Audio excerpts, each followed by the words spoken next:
Well, good morning, good morning, good morning, good morning, good morning, and good morning, everybody. Good morning, everybody. Welcome to another episode of The Morning Glow. Welcome to another episode of The Morning Glow. Got a great broadcast lineup for you this morning, as I hope and I pray that we always do. I'm not important, just a question asker. I'm just a question asker. My name is Raheem Osman out of Atlanta, Georgia, but we got my brother from another mother, but we got the same father. This is Captain Leonard. Good morning, sir. How you doing this morning?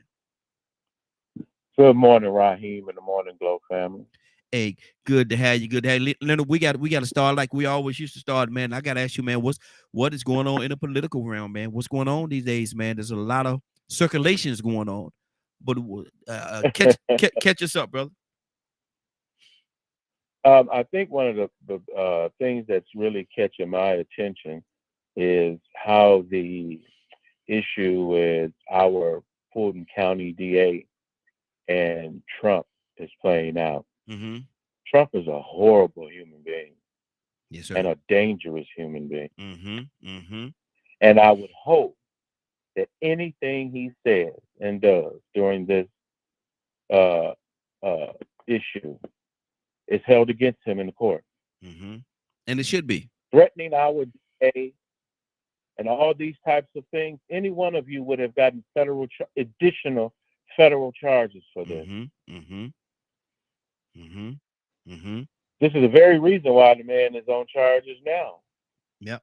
So let's hope they're double down and these people are serious about convicting this man Mm-hmm. of his crimes against the public. Mm-hmm. Mm-hmm. And hopefully we pray for Fannie Willis that she does not waver and she goes in to do just that. Now, Also, then hold on. go ahead. Let's stay right there for a second. Now, is it true? I've heard talk. I don't know how true it is, but you're closer tied into the thing than I am. Has she gotten death threats? I'm sure, yes, she has. She also, Donald Trump has taken out an ad to run Wow. to attack her. Wow. These things should be seen as violations Yes, sir. and criminal Absolutely. activity. Absolutely. You're the subject of an investigation and you're threatening and saying all these things about the district attorney. Mm-hmm. Now, where else can you threaten the district attorney and don't get charged? I'm gonna ask a question that when situations like this come across, is this question is asked a whole lot. I know the answer, you know the answer, and everybody that's listening pretty much know the answer. But I want you to speak on it for a second. Had 44 President Obama did a third of the things that Trump has done, what would be his situation right now? Well, he wouldn't have done it because it's not in his character. Yeah, yeah, yeah. These are people of poor character. Mm-hmm. Mm-hmm. Which means it does not matter in what area or realm that they are in. They are awful people. Mm-hmm. Wow. Does not matter where they're at, what state they in, what position they hold. They Mm-hmm. will be terrible people. Yeah, yeah. I don't what if no one Mm-hmm. Mm-hmm. because it's not so. Mm-hmm. We don't need to what if. This is about Trump. This is about not what about somebody else. Mm-hmm. This is strictly about Trump So, is there and what anything? he has done. I'm asking. I'm going out on the limb. This is not even Wednesday. Wow. But is there anything about Trump at all that you like? Well, one thing I can say is one, I respect how he has accomplished what he has done and the tenacity he has had Mm-hmm. as it relates to how he's made it this far. Mm-hmm. He became president of the United States. Yeah, yeah, There's only been about 45 of those. yeah. Exactly. So, Mm-hmm. so just like with Clarence Thomas, can't wait till he in the ground. Mm. Wow. but what he has accomplished is noteworthy. Mm-hmm. Mm-hmm.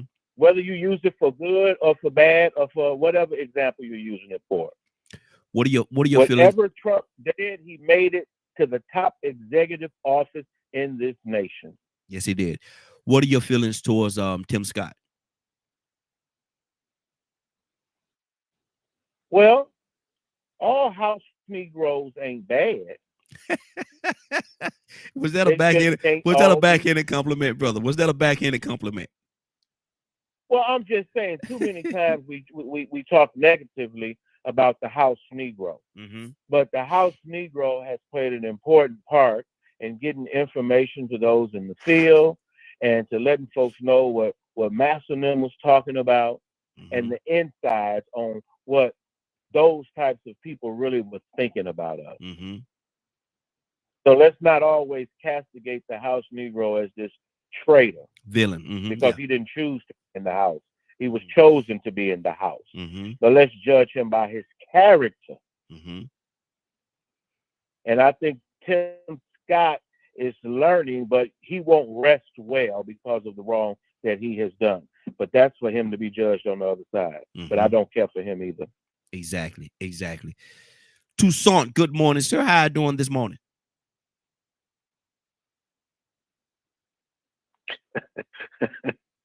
Good morning.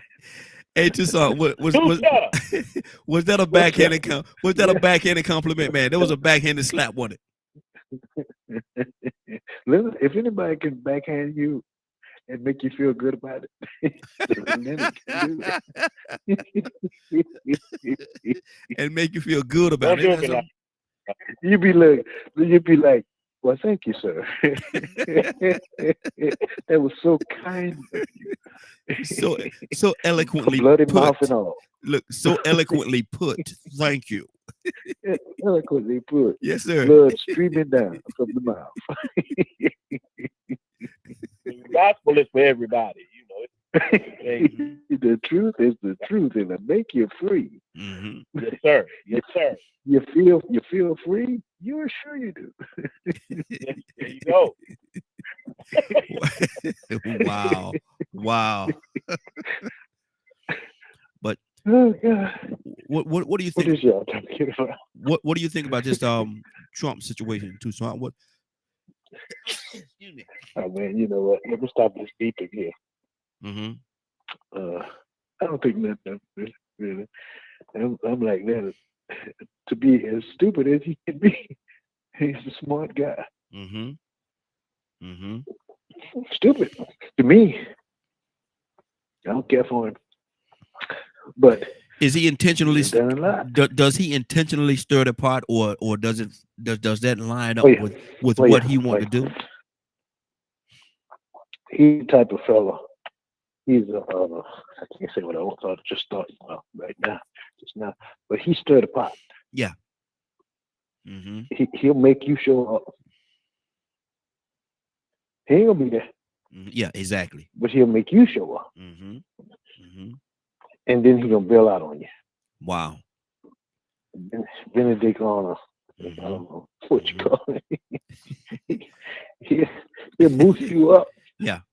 Man, he got 70. Can you imagine the type of influence it takes to get 70 million people to back you wholeheartedly, Mm-hmm. Mm-hmm. and they know you wrong? Do they know he wrong though, That takes faith. or have they bought into the false narrative that he's been preaching to them? Man, he has family meetings about how stupid he is, Mm-hmm. and his children have left him out there. Yeah. Yeah. Wow. So they don't fool with it. His wife don't fool with it. Mm-hmm. She throw him under the bus. Wow.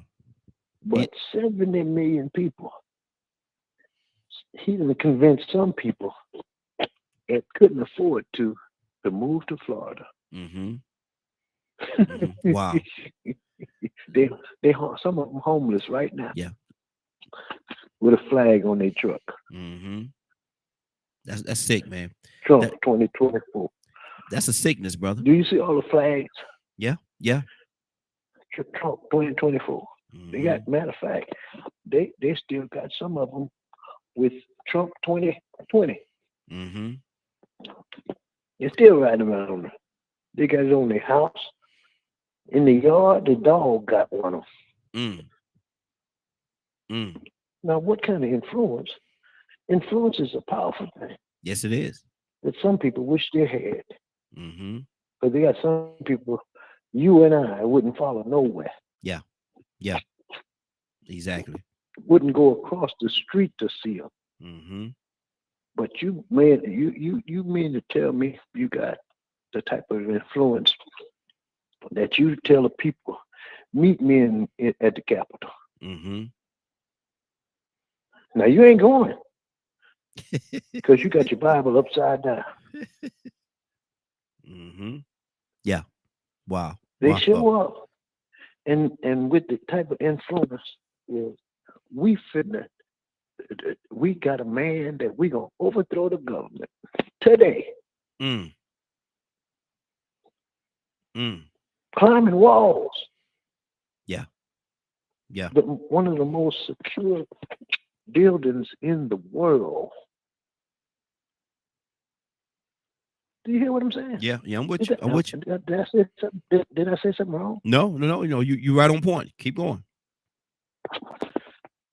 He has convinced people that think they're intelligent, Mm-hmm. and some people will see. I'm talking about CEOs, presidents, governors, senators, uh, lawyers, doctors, um, people that have influence got on a plane or some kind of way of travel and met him in DC Mm-hmm.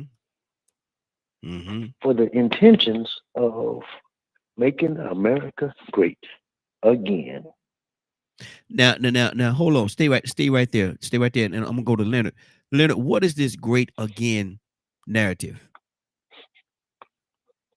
Are you referring to that "Make America Great Again" Yeah, slogan? yes, sir.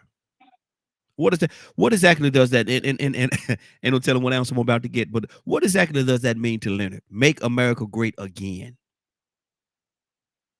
Well, I believe it has some concept of those people who believe that lie that they were great in the first place. Mm-hmm.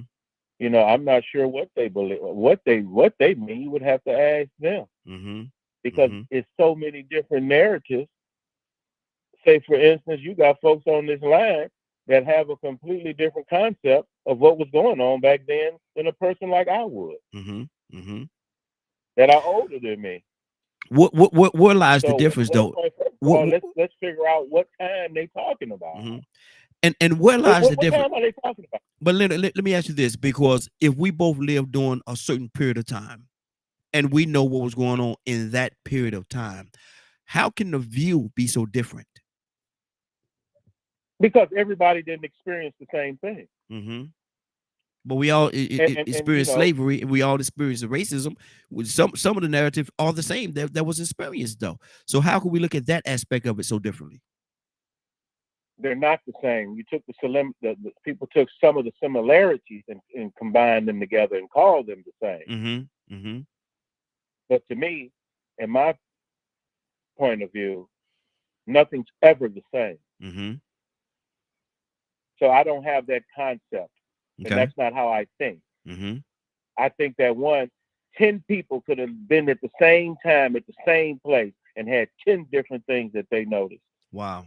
or that Wow. or 10 different ways that they felt, or 10 different ways on how they looked at what was going on. Mm-hmm. Mm-hmm. So when we say yes, we have things in common, but they're not the exact same. Mm-hmm. And everyone that has a story to tell will always say, like, let's use for instance a mother whose child is murdered. Now you got mothers of the movement. Mm-hmm. What do they have in common? Their kids happen to be murdered in a similar way. Mm-hmm. Yeah. Yeah. But guess what? All of them have a different Experience on feeling it. Yeah. about that child. Every Mm-hmm. child was different. Every relationship was different. Every potential was different. Mm-hmm. Mm-hmm. So at some point, we have to realize that all things aren't the same. And we have to take that into consideration when we say, for instance, vote and Mm-hmm. choose people to govern us, Mm-hmm. Mm-hmm. or choose people or decide to join organizations and things of that nature. Some of us like the Greek organization. Mm-hmm. Some of us like to go on our own and go solo. Some of us pick great nonprofits to do good, but we're all trying to progress. Mm-hmm. Now, Mm-hmm. those regressive people are a problem Why so? because these are the people still trying to maintain the status quo. These are the same people who are with white supremacy. And boy, I pray for the Negro, Mm-hmm. any Negro that wished he was back where he was. Mm-hmm. Okay. Okay. 50892. Raheem. Yes, sir. Hold on one second. Five zero eight No, nine two four 3521. 508-924-3521. Phone lines open. Go ahead, Tucson. okay. So here's a scenario of what I was talking about, referring to. Just an example. I'm going to use this as an example. Okay. Remember, I'm gonna use the phrase. Remember when we used to treat them rough? Okay. Yeah. Yeah. In Montgomery, they had a young man Uh-huh. at his job trying to do his job, and some people he was trying to get them to do the right thing. Mm-hmm. Finally, got the opportunity to do what they saw done in back in the day. Mm-hmm. Mm-hmm. So they took it upon themselves to not allow a young man of a certain ethnicity, I Mm-hmm. can't pronounce that word good, to not be able to tell them nothing because of who they thought they were. Mm-hmm. So they tried to do what they used to do back in the day. A crowd of men of a certain um, group take one man and try to beat him to death. Mm-hmm. That's what we used to do. Yeah. Or that's what our papa and grandpa them used to do. Mm-hmm. And they thought that they was going to get the opportunity To to do do it it again. again, Yeah. Yeah. A harsh like reality. back in the day. A harsh reality set in though. A harsh reality really The set. wake up call Yeah. Yeah. Exactly. Exactly. to let you know that we live in a different day. Mm-hmm. And that kind of foolishness that just so happens, Trump put it out there. Mm-hmm. Mm-hmm. These are the type of people that believe him, and they tried it, Mm-hmm. and they made the news. Yes, sir. Now I'm gonna say this, Mm-hmm. because my beeper gonna go off right on time. They're gonna have some more make the news. Mm-hmm. Exactly. Exactly. And Leonard, Toussaint just put a very valid point out there, man, because Make America Great Again, they thought that they could do the same thing. It thought it was going to be the same result. Now, I don't condone the violence and all that stuff. People say, it's this or it's that. And it is what it is. They thought they had an opportunity and they was going to do what they wanted to do to that man, but he had some reinforcements that they didn't know about. Back in the day, it may not have gone down that way. But he had people come to his aid and the tables turned. Is it a new day, Leonard? Yes, no. Yes and no. I mean, like I said, I can't comment on before. Mm-hmm. I mean, I've watched a lot and I've read a lot of stories that wasn't as popular as some of the others Mm-hmm. of resistance. I am a studier of the resistance. I've always been about the resistance, those resisting Mm-hmm. in this way. So it's good to see it's good to see that people are understanding. Come to the aid of your brother and your sister. Yes. That now I do believe that is a conversation that I think is could lead down a whole nother path though. Mm-hmm. Mm-hmm. Because I don't know why black people were how they were before. Mm-hmm. What I do understand is that not all black people were that way, like my father and my grandfather, for instance. I do not know the story of everyone that ain't alive to tell their story. Yeah. Yeah. I'm aware of the people who lost their lives defending themselves and their families. Mm-hmm. So for whatever reason, whatever that fear was, I've never had it. And it wasn't taught to me. Mm-hmm. I've always been taught to resist. Yeah. And to stand up for myself. Let me ask you a question, because I got a clip here. I'm gonna play this clip, and we actually got a guest that's gonna come on with us. We're gonna bring them in at 8:30. And Ryan just came in, want to get him on with the conversation as well. But being here in Georgia, I'm not from Georgia originally, and neither are you, so neither one of us may know. But I'm asked the question: What is the history? What is the history of Forsyth County from where you stand and from what you know? Well, Forsyth County has a long, just like many states in the Confederacy Mm-hmm. or that were established, these cities or what have you. They're known for white supremacy and enforcing Jim Crow. And not only that, but supporting all the type of heinous behaviors against black people, not just in Forsyth County, which they still don't want blacks in Forsyth County. Wow. Still today? Till to this day. Thank you. Mm-hmm. So you have to recognize, like, one, I've heard some people on this line talk about, well, there's some cities you can go to that you need to be out of there by sundown, which is them cities, because that's what we need to be. Mm-hmm. Mm-hmm. That's where exactly where we need to be, in full force, where somebody thinks that we shouldn't be there because of the color of our skin. Mm-hmm. Mm-hmm. Mm-hmm. That's how you defeat these types of things. And you have to form a government that resists and is against this type of behavior. Mm-hmm. Mm-hmm. But see, they're just now being punished for a lot of things. Forsyth County? And we still, we're not going to even say just Forsyth County. Mm-hmm. Georgia has a problem. Yes, it does.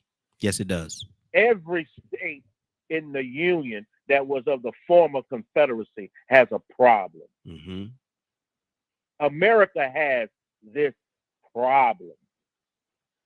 Remember, this was the opposition in the greatest domestic war we've had with one another. Mm-hmm. It's the Civil War. Yeah. Yeah. Wow. Just no different than our fights against Russia, Iran, and all these other places.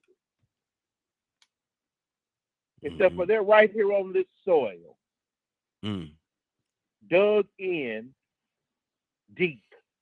And some of those wars that you said with those other countries, some of those wars you said with those other countries has ended. This war, is still going on. This war on we've been other places. We've been other places claiming we're fighting for human rights and things of that nature. Mm-hmm. Our enemies has used our behavior against us in times of war as well. Mm-hmm. Black man, why are you fighting such a war? Mm-hmm. Mm-hmm. When they don't care nothing about you where you at. Was Muhammad Ali right in his stance? Yes, of course he was right, but he wasn't the only voice. Yeah, absolutely. Absolutely. That's the one that comes to mind. Other people were right for other reasons as well. Mm-hmm. Even those who did fight was right for doing what they did. Let's not forget that it was those very same veterans that came back here to demand civil rights. Mm-hmm. Mm-hmm. It's because they had given up their lives to fight on behalf of America. Good deal. Good deal. Let's keep this thing going. We got Ryan. Ryan, good morning, sir. How you doing this morning? Stanley, coming to you next. Good morning. We asking a question. We asking a question, brother. For I don't know if you know a lot about Georgia and Forsyth County, but they have a very dark history. Um, there's a lot going on. As a matter of fact, I have a clip I'm gonna play in just a second about Forsyth County.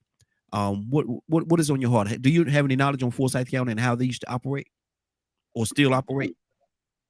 No, sir. The only thing I know about Georgia is the Federal Reserve. I used to go there once a week and pick up all that money. Okay, well that's a good stop. That's a good stop. Let me go to Stanley. 'Cause I think Stanley pretty much grew up here in Georgia. Stanley, good morning, sir. How you doing this morning? Doing good, man. Good morning. How y'all doing? Hey, doing good. Good to have you, brother. You originally from Georgia? Yes. Okay, tell me a little bit because we're not really from here. We came in from other places. What is the history, as you remember it, of Forsyth County? Well, Forsyth County was one of the racist counties in Georgia. And I remember back in I want to say the 80s, late 80s, early 90s, and all that, when Hosea Williams went up there and they did a protest and they got stoned and all that kind of stuff. Wow. But I believe, now I might be wrong, I believe since then a lot of black people have moved up to Forsyth County. Mm-hmm. I don't think it's as bad as it used to be. Mm-hmm. But Georgia, South Carolina, Mississippi, Alabama, Florida, Tennessee, Arkansas, all those places are still have pockets of racism. Mm-hmm. You know, not every county in Georgia is racist, but there are still some counties in Georgia that are racist. Mm-hmm. You know, I don't hear a lot about it like I used to. Yeah. But most of it, and I'm gonna be honest with y'all, if y'all ever riding around, I'm tell you what the racist people have done. Most of the people that really just don't want to be around black people have moved out of the cities and they're living out in the rural areas. Mm-hmm. You know, they work with blacks all day, to be around blacks all day. But when they get off, and one day when you die, I'm gonna show you what I'm talking about. They build homes back in the woods. The driveway is a mile long. Mm-hmm. Yeah. They Yeah. house sit back on a heap somewhere. They put a gate on there, and they just don't want to be around us. They work with us and sell to us and all that kind of stuff, but they don't want to be around us. Mm-hmm. But I don't think Forsyth County is as bad as it used to be. But it's always going to be a racist county. Like I think we talked about this the other day, because you have people that are spilling hate to their children Yes. and grandchildren, and that stuff is going to be generational. Mm-hmm. You know, they'll put up, which they'll work, which they'll take your money and all that kind of stuff. But in the back of their minds, we're still niggers. Mm-hmm. And I tell folks all the time, I was told as a young man, every county that you surrounds your county, make sure you know somebody in that county. Mm-hmm. Because, you know, you have to go through those counties to get where you're going. And some of these counties still have racist police. There's still a lot of racist state patrolmen, deputy sheriffs and all that. So you need to know somebody in every county that you travel through. So if anything happens, you have somebody that you can call. I know people in every county that connects to my county and some of the ones that connects to those counties. I know folks. When something happens, you know, you have somebody to call on. Mm-hmm. Because it's still a lot. It's racism in Thompson. My young son was telling me some stuff that happened to them about 2 years ago.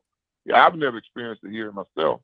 And they, you know, they didn't know who they was my sons, but you know, my son dates a young white girl. Well, one of my baby boy married a white girl, and the one next to him is dating a white girl now. Mm-hmm. And they had experience.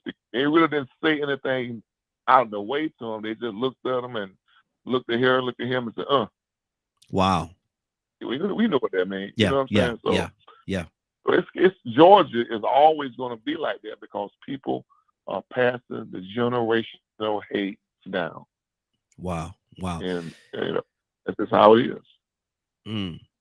And see, you would hope, a person of a good mind and a good heart would hope that in 2023, soon to be 2024, because it's August already, that we would be past, we will be past that. But it's still here, man. It's still here. And like I said, that situation that happened in Alabama is evidence that it's still here. It's evidence, man, that it is still here. Go ahead. Well, and Mr. see, Stanley is. I don't know if y'all got the whole story behind that, but Trump was there Friday. Yes. This happened Saturday. Mm-hmm. They said this young man was tried to get. He got off another boat. He was a co-captain on the boat. He got off that boat, and they said he was dealing with that for 45 minutes, trying to get them to move that boat. That's crazy. That's a long time. Yeah. You basically, if you're doing something, asking somebody something for 45 minutes, you basically begging. You begging, yeah. And you're trying to be, you're begging. Mm-hmm. Because it shouldn't take that long to move that thing. You know, exactly. So Mm-hmm. it's out there in Alabama, Mississippi, and southeastern Louisiana. All that is still, it's real racist. Mm-hmm. But we don't see it, or we don't hear about it because we don't go that way a lot. But there's a lot of racism in Georgia as well. Yeah. Like I told you about the situation over there in Columbus and Phoenix City with the guy. They didn't want nothing from us. I don't need no help. I don't need no help for y'all. I don't need no help for y'all. Mm-hmm. Yeah. And a lot of them feel like that. You out here, it's 100 degrees almost. I'm trying to help you change the tire to help you get on your way. Mm-hmm. And you so racist, you ain't want my help because I'm black. Wow. Just think, just let that set in for a second, man. You out there in the heat, 100 degrees. In the heat. Man, about to fall over, and then here comes somebody, and you don't want to help. You don't want them to help you to get out that heat because of the color of their skin. Yeah, man. He was adamant. I don't need no help for y'all. I don't need no help for y'all. No, I don't need it. I'm like, wow. I was just trying to help you, bro. But I don't have to be out here in the heat to sweat. I'm going back to my meeting. See, my thing is that he didn't want he didn't want nobody in his organization to see him out there hanging out with y'all. He didn't want nobody to see that, man. That's let's be honest about this. Somebody pass by and know him. Yep. And see him out there with a black man help him change the tire. Yep. On his car. Yep. And they gonna go back and tell somebody else, and then his organization might hurt you consorting with a nigga. Exactly. So, exactly. Leonard, you was about to say something. What's on your heart, brother? Talk to me. And Mr. Stanley is completely, like I say, that's Mr. Stanley. He's telling you about things you didn't know about that actually happened. Yeah. And the history, these people, that's the thing. It's been done. Mm-hmm. Here's the evidence. You got Miss Cassandra on this line that goes straight down into some of these areas where I live with, the reenactment of the Morris Ford lynching. Yeah. I stay right down the street. Mm-hmm. Mm-hmm. Mm-hmm. So these things have happened. Those folks ain't disappeared. Their descendants with those same attitudes are still there, and they're still teaching the same kind of hate. Mm-hmm. You've had people representing out in the open. Think about it. That day, I wasn't alive, where you could stand on national TV and call people niggas and wish they all was dead and come up with laws and all these things. You didn't even have to hide it. Mm-hmm. It wasn't like they was trying to keep it a secret. Mm-hmm. Mayors, police chiefs, sheriffs, racist, proud of the things that they have done. I think most people remember they brought the story back with Lake Lanier, which is one of the things about Forsyth County that I think people are surprised to hear. Oscarville. The black city the black city that's supposed to be buried under Lake Lanier. Oscarville is the name of it. Yeah, Oscarville. Mm-hmm. Yep. Where things that these people have done, and I'm being from Michigan. Before I came here, I remember writing. I was very young, and I think we were writing something about what it is that you want to do. And at that age, as a young man, I wrote, I want to move to the South and destroy the leadership of the Confederate government in Georgia. Wow.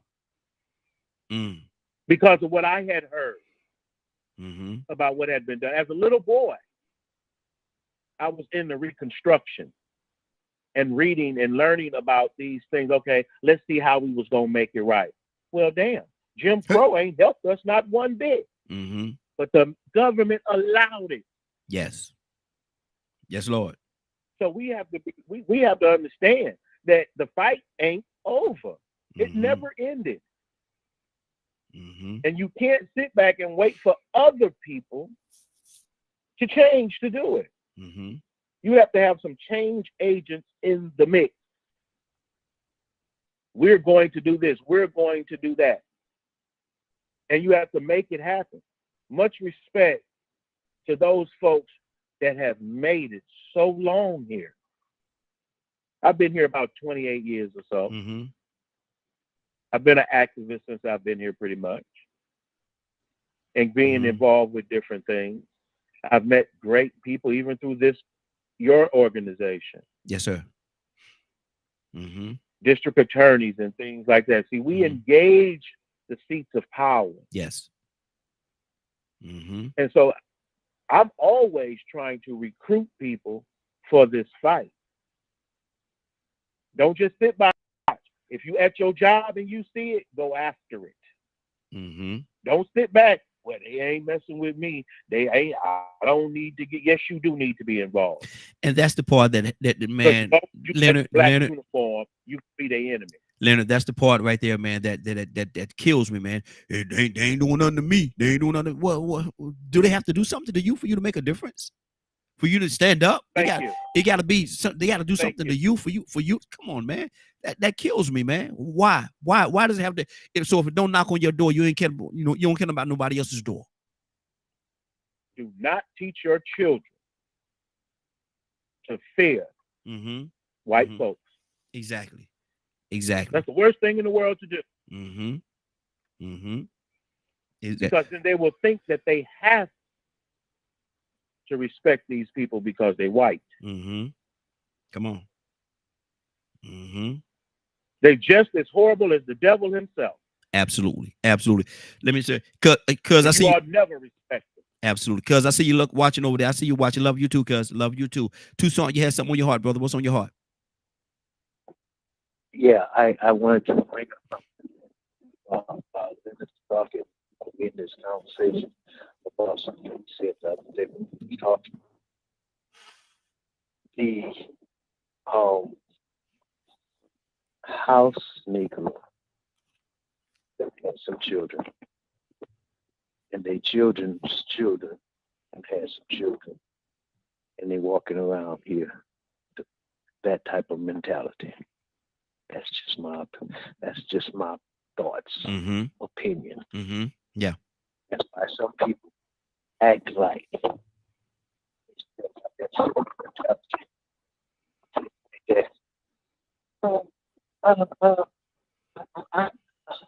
our house burned down, and they talking about what's master sick. Really? Yeah. Anyway, we just want to put that on the table. Hey, you're breaking up a little bit. You're breaking up just a little bit. I know. I'm in the wind. Oh, okay. Yeah, I'm in the wind. That's why. Yeah. So I just wanted to say that. I ain't gonna say nothing else. No, you can say, you can definitely say something else, brother. Let me go to Ryan. Ryan, what's on your heart? Dust in the wind. Oh man. Yeah, I see. I'm around today. I don't know much about the topic. I know about what y'all just said, and I'm in the same boat. If I see something, I say something. Yes. I think what it is a lot of people, like you said, does somebody got to do something to you before you do or say something? I think the common response to that would be yeah.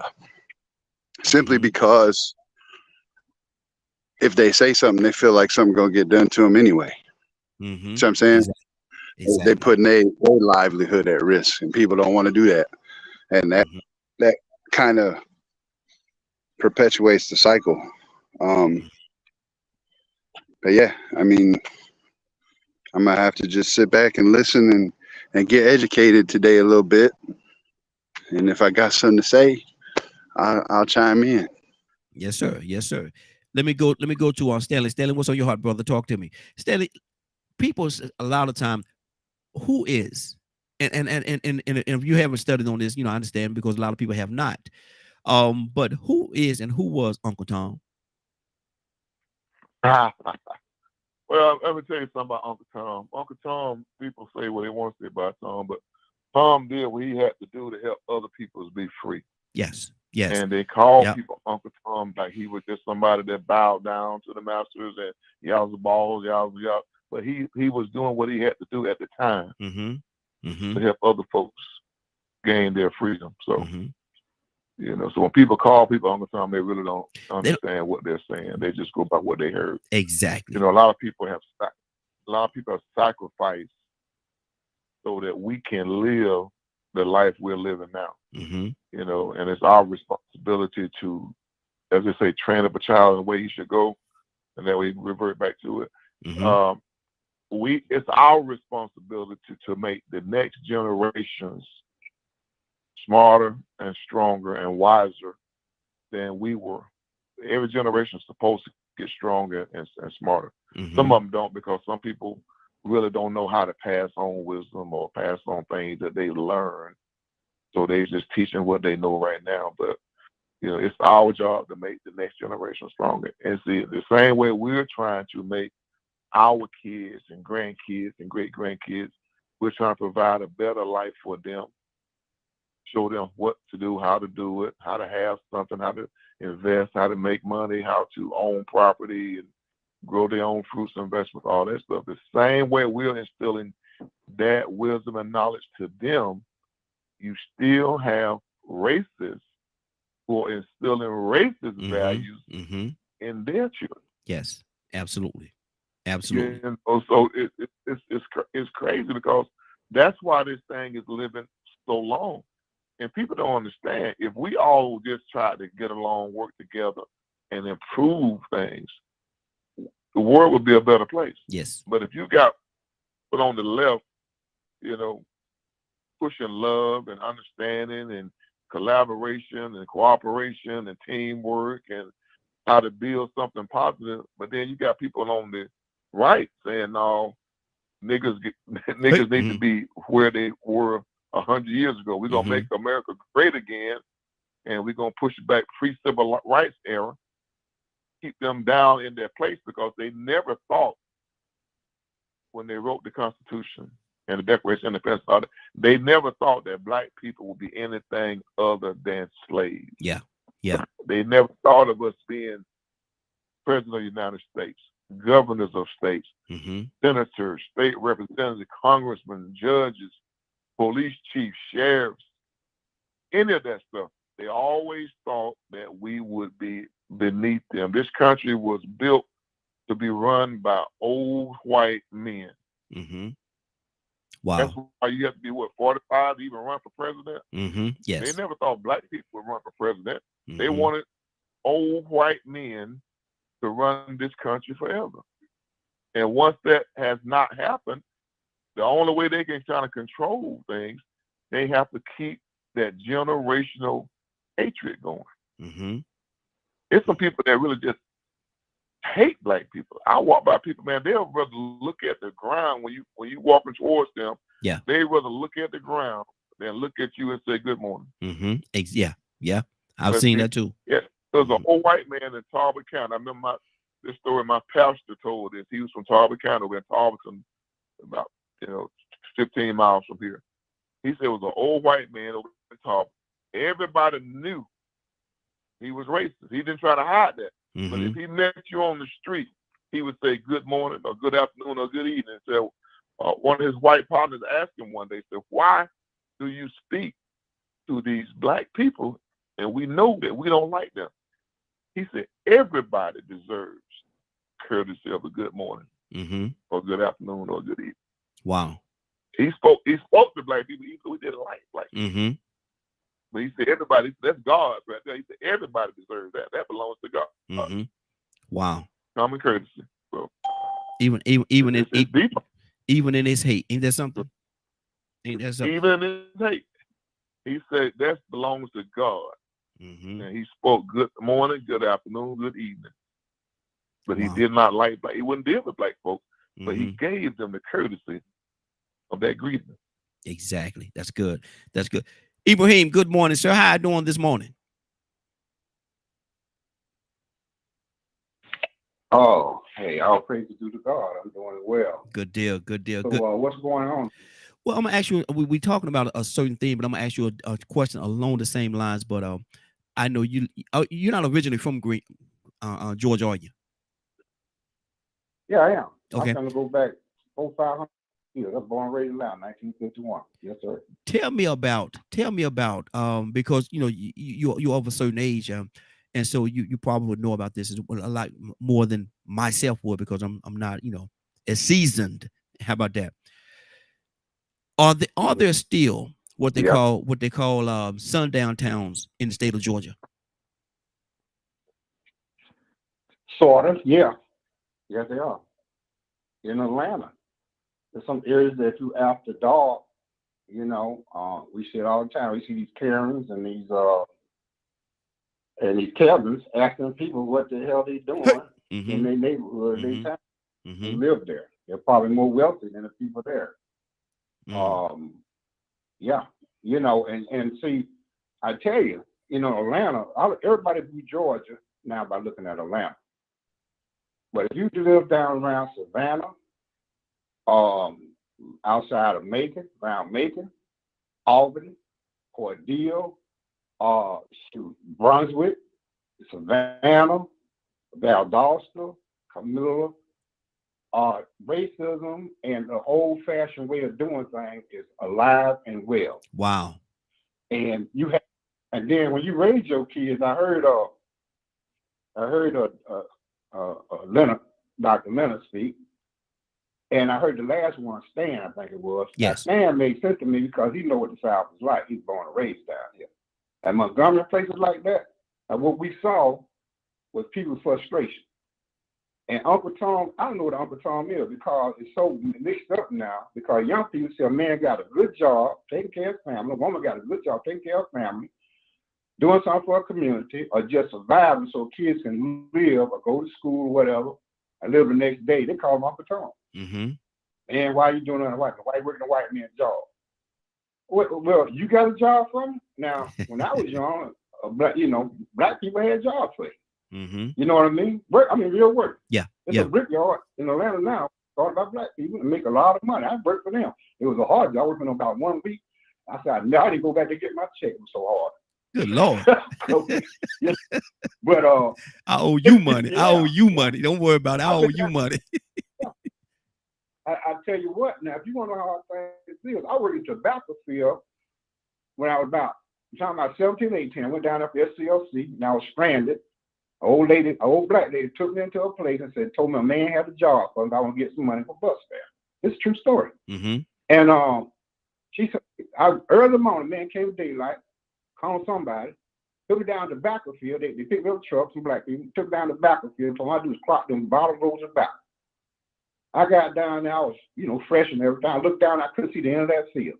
Mm. I got the cropping out the tobacco, the heat come up, the humidity came up, and tobacco juice get on your skin and sticks to your skin. And then the dripping and the dust and the dirt had freaks on me. And I handed the stuff up to a lady, and she take me, bound them up, and got taken to the bone. Now, I'm telling you, that stopped me from for a lot of years, Mm-hmm. right? Because I look up and and we all dust and dirt. Here, a white man on top of the tractor, on the platform, watching the people build it back and get it back to his barn, right? In a white suit, with a white hat on, all that dust and dirt, and they have a speck of dirt on.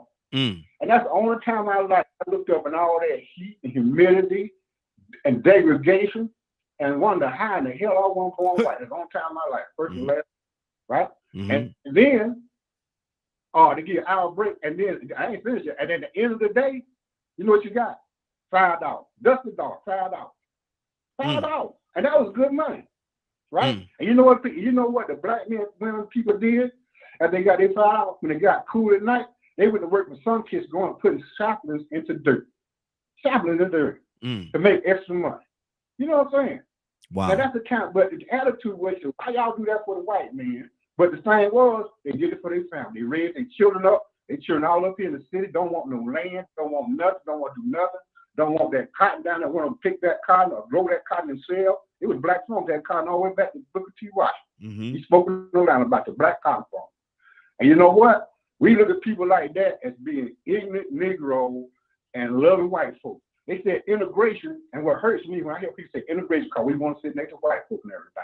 And yet they ride on buses, they take planes, they ride everywhere, they do everything. They got phones, they go where they want to go, they go on vacation, and they say all we wanted to do is sit next to white folk. I seen people die and get beat to death on that. Right? Wow. I've seen that. Right? And then here in Georgia, it was rough. And at the same time, you're enjoying all these benefits, and you want to hold your nose up. I did this by myself. Ain't nobody ever did that for me.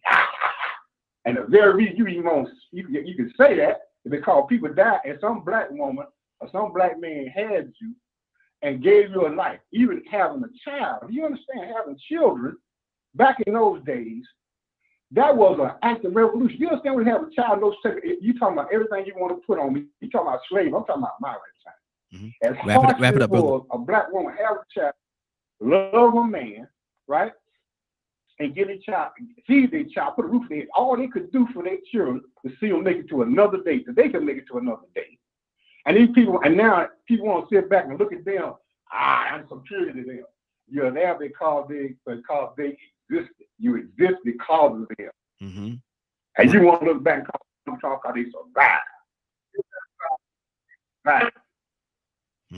Wow, good. That's a lot, man. It's a lot of layers. What we're talking about right now. It's a lot of layers to this thing. Cassandra, good morning. How you doing this morning?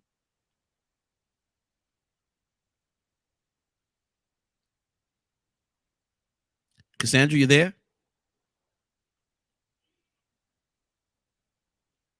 Tucson, talk to me, brother. Cassandra may be away from the line for a second.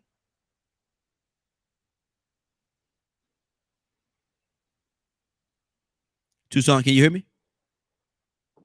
Yeah, I was trying to get that mute button. Okay. I remember it was coming up. I don't know where Daddy found those farms that with them bean patches. I'm saying to myself, I don't want to pick no potatoes. But we had for real. I'm looking, I'm saying to myself, I can't even see that far.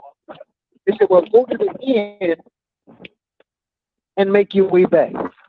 And we'd be up there early in the morning. We may get a sandwich and some water and honey butter and maybe some, I hated that. What's that milk called? Some buttermilk. Buttermilk. Some buttermilk. And then at the end of the day, yeah. And at the end of the day, you know, we thinking, oh God, it's gonna make me some money for all this. Yeah. And they give you $5 and you had to help with the family.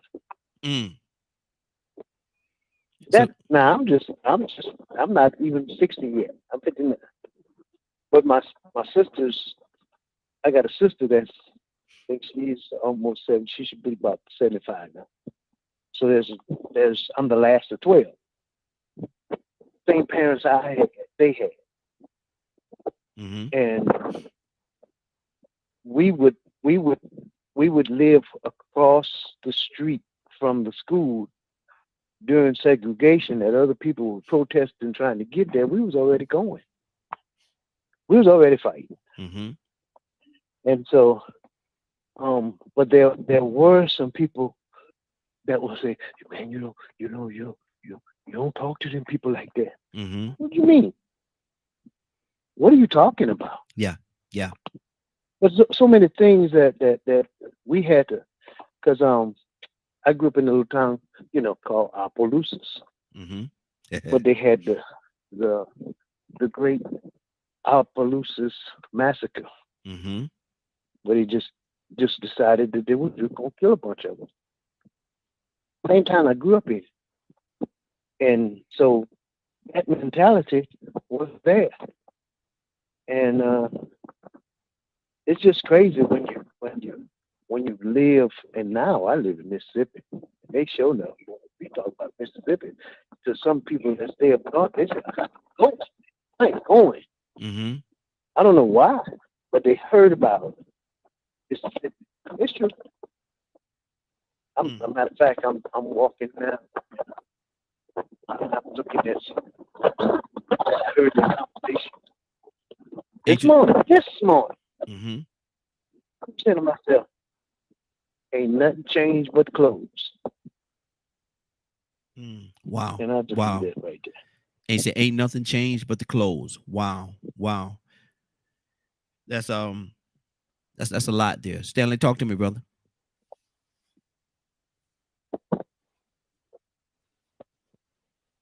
Stanley, you there?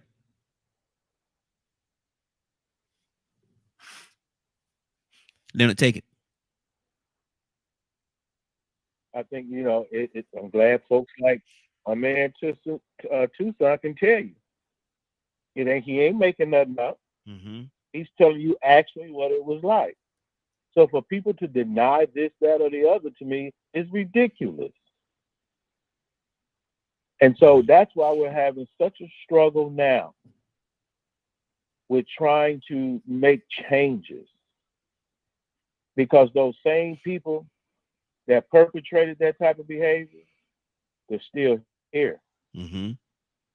Mm-hmm. And they're still, I used to tell people, you know why certain people don't go nowhere, don't travel, and stay where they at?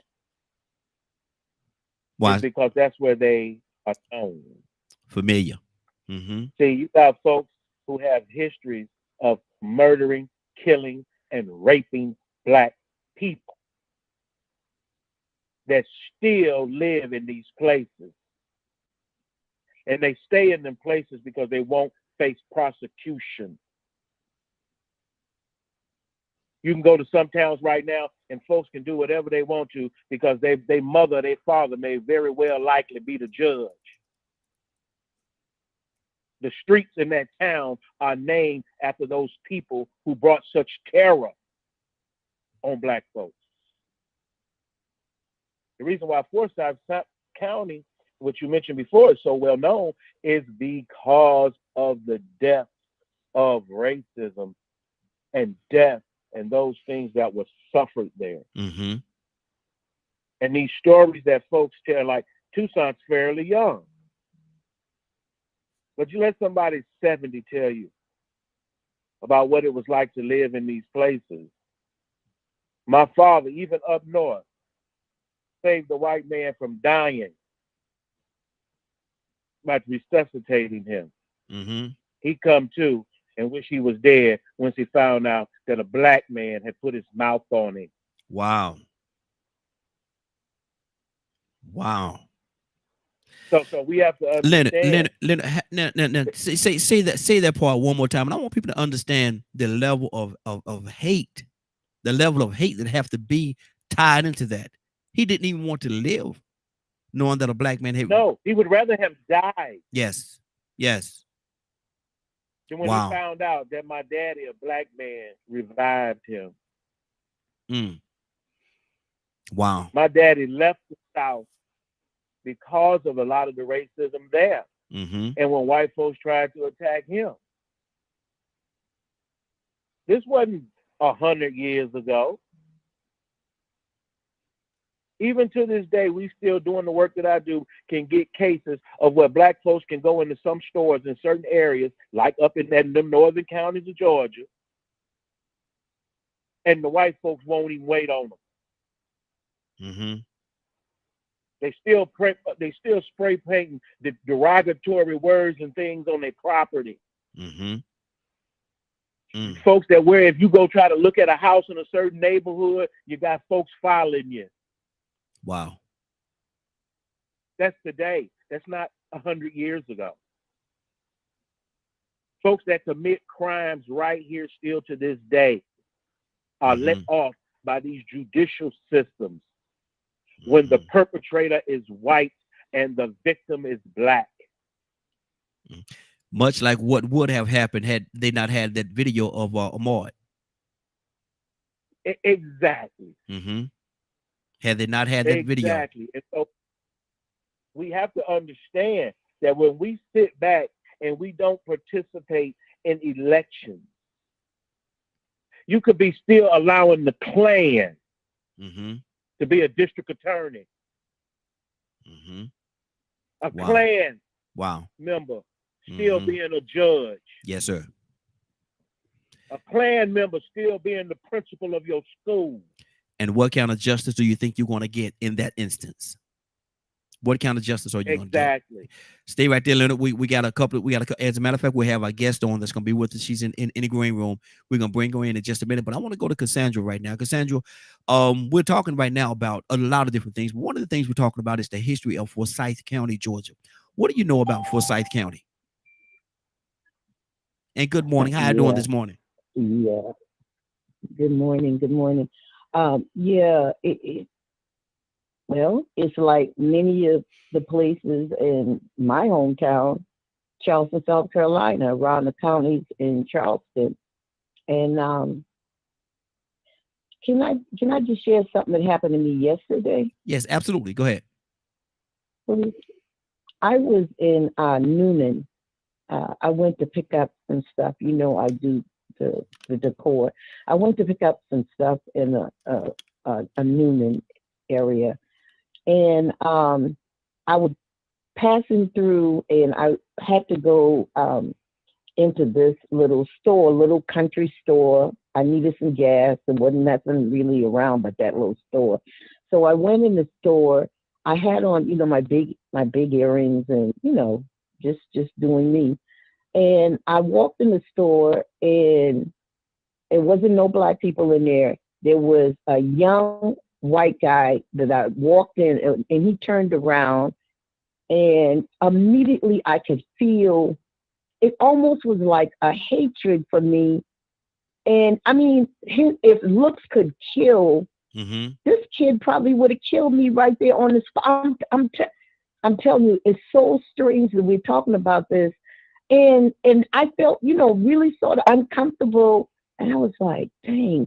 And I went to the ATM, and he kept watching me, giving me this, like N-word, why you in here type of look.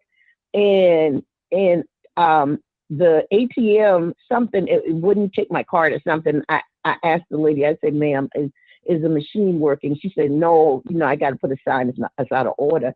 And so I started walking toward the door, and this kid like sort of walked out behind me. And I was like, what in the world is going on? And I mean, when I tell you, I knew it was hatred for me or a total dislike for me. I was like, this.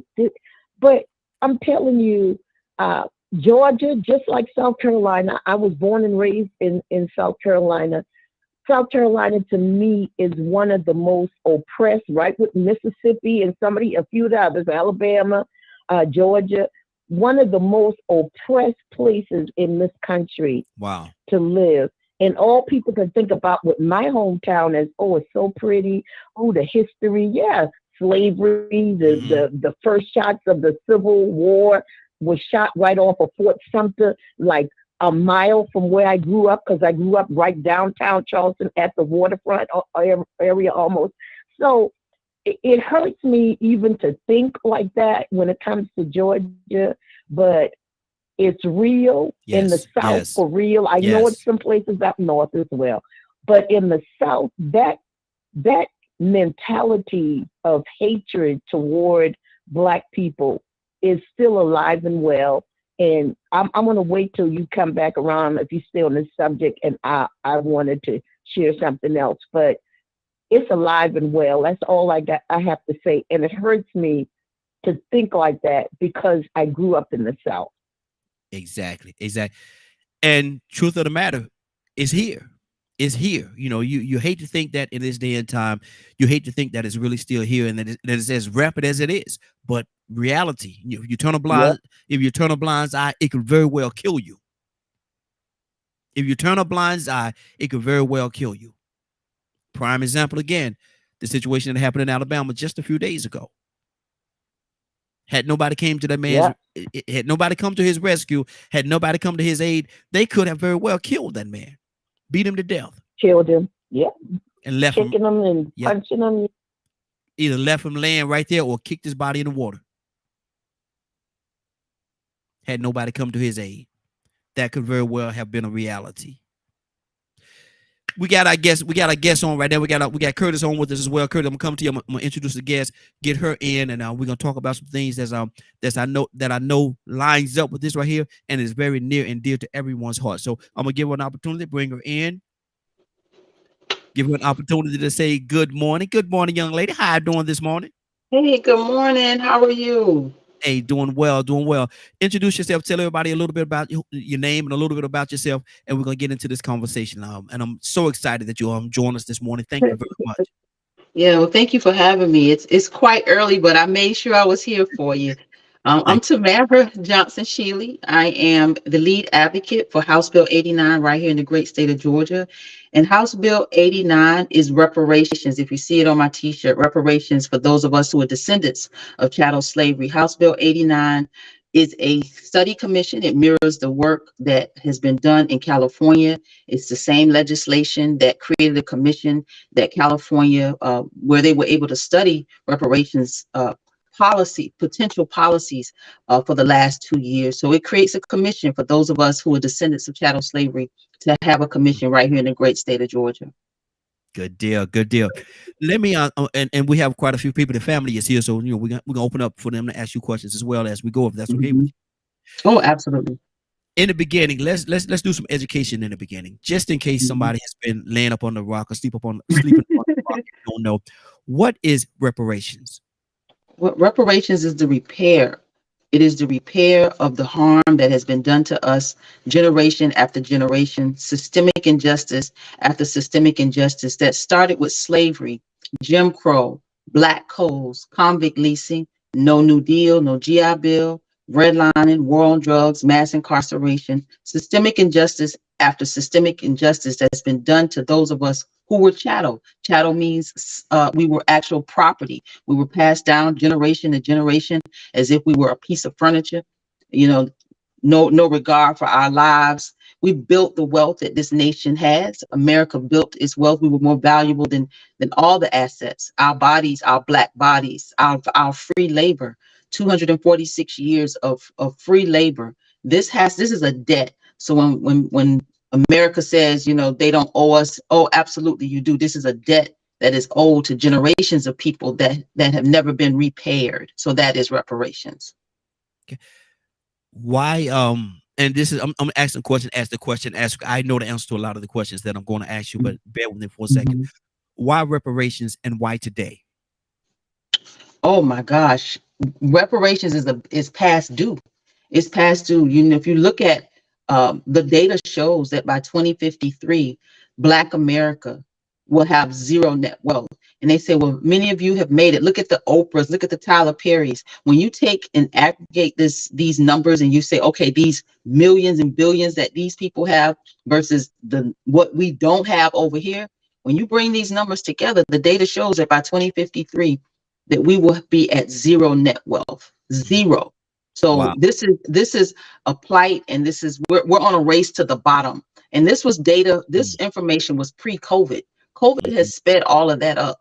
So we have an urgent cry now for reparations. Mhm. Do they owe us? Hey, I'm the question Absolutely. asker. The question asker. Absolutely.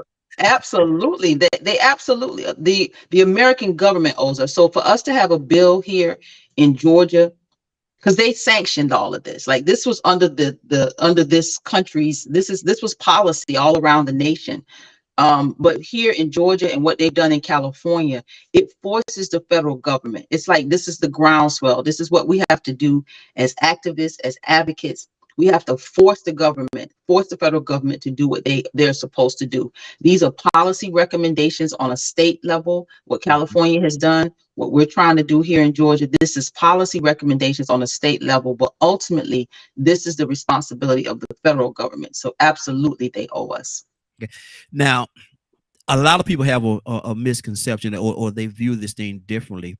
You're Mhm. saying that the government owes us. See, a lot of people that don't look like us will say that I don't owe you.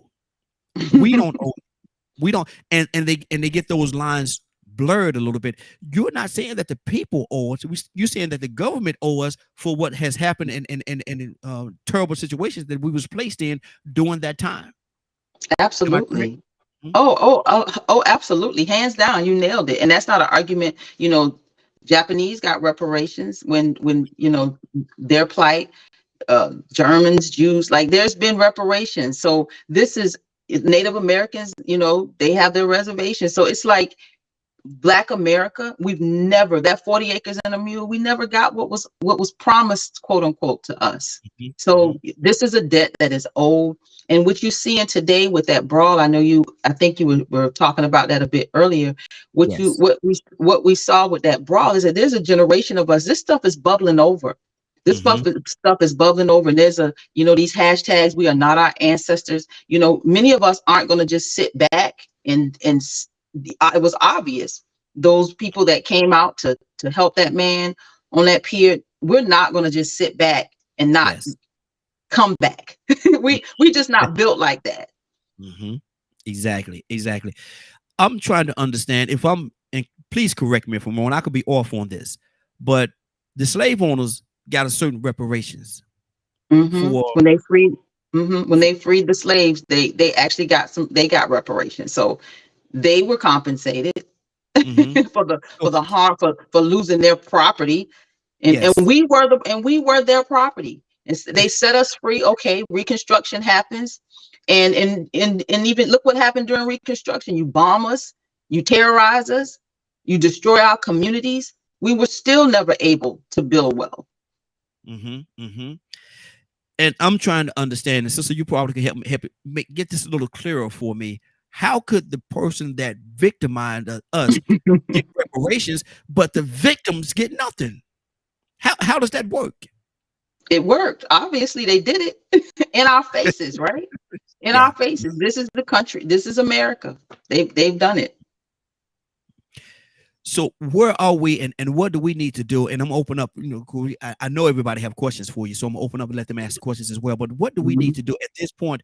How close are we, or are we miles or cities away from this reparation? No. One thing I can say about this generation of us, we're tech savvy, we're headstrong. Yeah, This yeah. generation of us, we use technology to our advantage. Look at where the internet is, how fast information is disseminated. Like we're in an age where this won't take, it took from 1865 to the 1960s, it took 100 years for us to get civil rights, right? For us to have the right to vote. We're in this time now where things are moving a lot faster and we're pushing a whole lot harder. And this is happening, and this is now. We have HR 40, which was introduced by John Conyers in the late 80s. That still exists in the House, which is the reparations initiative on a federal level. That has been introduced every year, and it's still there.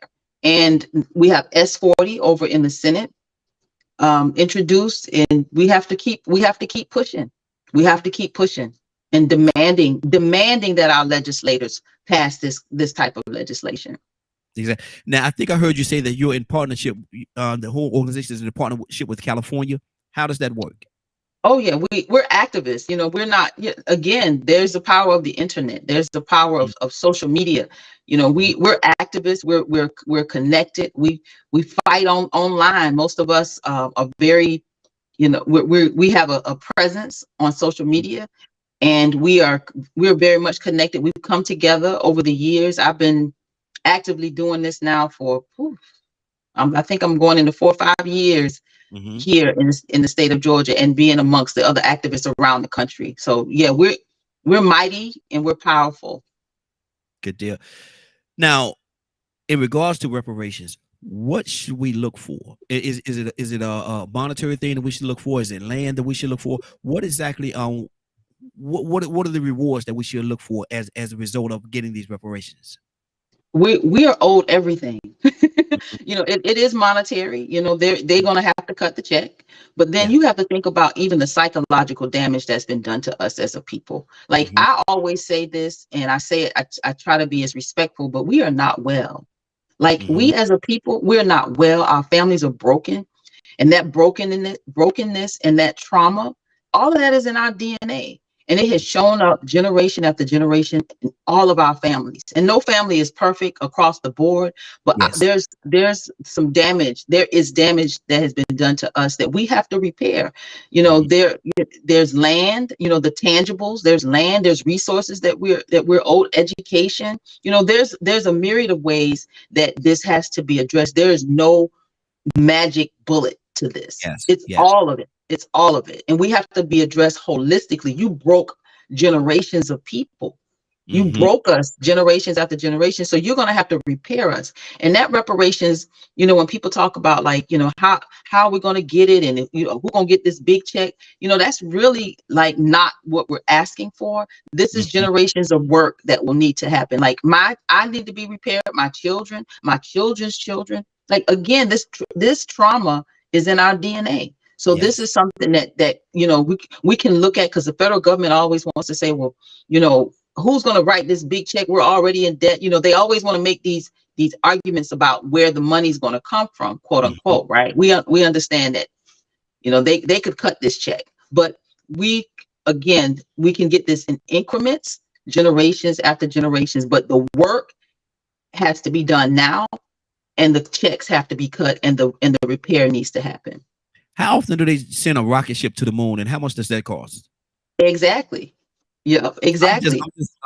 I'm just thinking out loud, because it's crazy for them to say that they don't have the money when certain things that they want to do, they do. So obviously this is something that they don't have an interest in doing, and so to this point they have not done it. Let me open up for a few people. We're gonna go in this order first, and we're gonna circle back around to everybody. Cassandra, Leonard, Kurt, and Stan. Cassandra, what's on your heart? Do you have a question? No, but I applaud this young lady in what she's doing. All of us have a part to play, and activism, of course, has always been my thing. So, kudos to you and the people that you are working with, and anything that you can tell us. I can only speak for me. You tell me that I can do to help your cause. I'll be happy to do it. Absolutely. Oh, yes, ma'am. So we have a website. Our initiative here in Georgia, this is the Bible Belt. I grew up in the church. I love God. So my initiative and what we've done here in Georgia is we've come up with Reparations Sunday. So it's on the website. Information is there, reparationssunday.com or .info. It all leads back to our Reparations Sunday. With that, we are intentional about engaging the churches in our fight for reparations. Believers around this fight back in the 60s, that the church undergirded the movement, the civil rights movement. They were the cornerstone, and we're asking that the church here in the South do the same thing. Step up, be a part of helping us bridge this gap between those of us who are activists in this activism with the Bible. Bring us all together and let God move us in one accord. So we're trying to really bring the churches into our movement with reparations. So again, the website is reparationssunday.info or .com. And I'm looking at TikTok here. We were actually broadcasting on TikTok as well, and somebody asked that very question: where does the government get the money and land? Where do they get the money and land? Wow. Leonard, what's on your heart, brother? I'm definitely familiar with talking to your phone, Leonard. You're a little bit low, brother. You're a little bit low. Okay. I'm definitely aware of Miss Shealy and their efforts. I also posted that bill on your Facebook site, okay, so you can share it with other people so they know what it is that she is talking about. And it's a lot of the efforts that we mention on a regular basis as it relates to what reparations is and what it should look like, and that's what this commission is for. Georgia Equity, I can't remember the big name, Georgia Equity and Fairness Commission Act. And hopefully this commission comes out with some things that you can definitely move forward on immediately, as opposed to waiting another 100 years. Also, efforts in the city of South Fulton, where money was set aside for a commission there also in that particular city to look at, reparations and what it should look like. And like you said, this ain't something that is about cutting the check. Yes. This is about repairing all those things that were done and upheld by the federal government to make life completely hell for African Americans and descendants of those descendants of slaves. Mm-hmm. Like we were just mentioning before she came on the line, Jim Crow is not just something in certain cities. No, this was a form of legal oppression as well. After a war that had been fought, Mm-hmm. the South was still allowed to do these types of things to African Americans. So those people talking about where the money gonna come from and all this, it's gonna come where it's been coming from. It's gonna come from all the other money come from. Mm-hmm. Mm-hmm. What do you think? And this is the thing about it. Everybody wants to stand there when someone's trying to give them something. That same bank loan that a white person used to get, a black person couldn't get. Mm-hmm. That same house that a white person was allowed to buy, a black person couldn't purchase it. Jobs, all these types of things that were under discrimination. That's what discrimination is. They prevented black folks as much as possible from the pursuit of life, liberty, and happiness. Mm-hmm.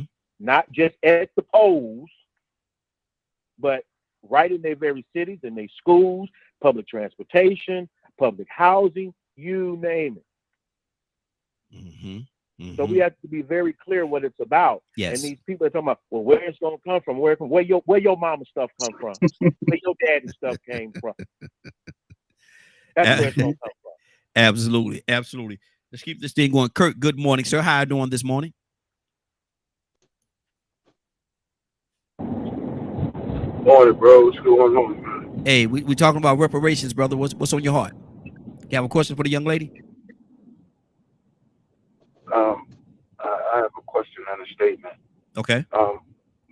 My question is, when you all started gathering your information, how much time, if at all any, because I mean, I'm pretty sure y'all were so on it that y'all had several different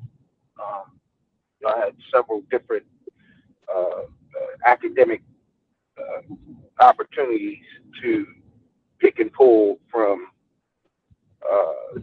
several different sources. But my question is, how much time, if any, did you all spend looking at the Kerner report, specifically from the ideology of intergenerational wealth? Because that's a large part of, in my mind, the explanation of just how far we've been set back. I was curious as to if at all, if you all looked at the Kerner report. Well, we follow. I haven't looked at that, brother. Mm-hmm. I haven't looked at that, and I'd like to get more information about it. We follow the work of Dr. William Sandy Darity. He is an economist out of Duke University. This is his life's work. He's been doing this work for well over 30 years. His book is called From Here to Equality, and that has been our guide with the reparations movement thus far. But if you have some additional information, I'd definitely love to take a look at it. Kurt? Yeah, it's the during the civil rights movement, I want to say Lyndon Baines Johnson, he commissioned five people, one of which was the governor of Illinois. His last name was Kerner. That's why it's called the Kerner report, to take a look at racism in America and what could be done and how to stop it, I guess. And so there's some jewels in there you might want to look at. You can pull it up on any social media platform. The other thing I wanted to say, Raheem, was when you were talking about those slave owners that were being paid, I want to say, Leonard, help me out here, because we've talked about it before. I want to say the compromise of 1873, either the compromise of 1873 or the compromise of 1877, that specifically 18 what? 1866, it was Johnson, like the president, after President Lincoln was killed. That's why he started getting reparations. He rescinded He rescinded the 40 acres and 2 mules. People in Savannah and parts of Georgia had received that in different places, but Johnson rescinded that after the death of Abraham Lincoln. Okay, so that's 67. So that whole compromise right there explains exactly how the slave owners were paid.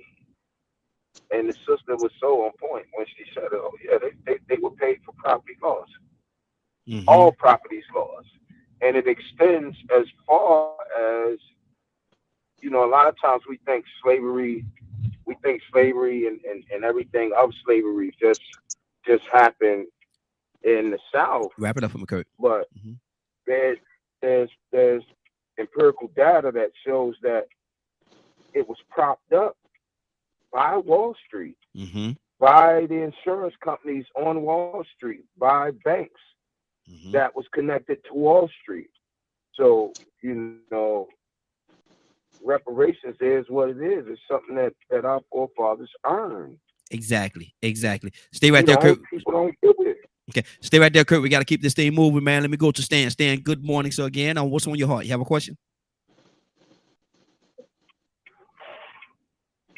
Stan, you there? Yeah, man, I was doing something else. Yeah, I enjoyed meeting her yesterday, and I'm going to try to get involved with what she's got going on for the reparations and get her introduced to some other folks that we know inside of the churches throughout the state of Georgia. So she has my support, and anything I can do, all she got to do is reach out to me. Absolutely. And likewise. We're going to keep this Thank thing you, going. Stan. I sure will. Good deal. Ryan, what's on your heart? Ryan, what's on your heart, brother? Like I said, brother, today is a learning opportunity for me. But just like I kind of said in chat, Wall Street got all kinds of money, right? I think Stan Mike's still open.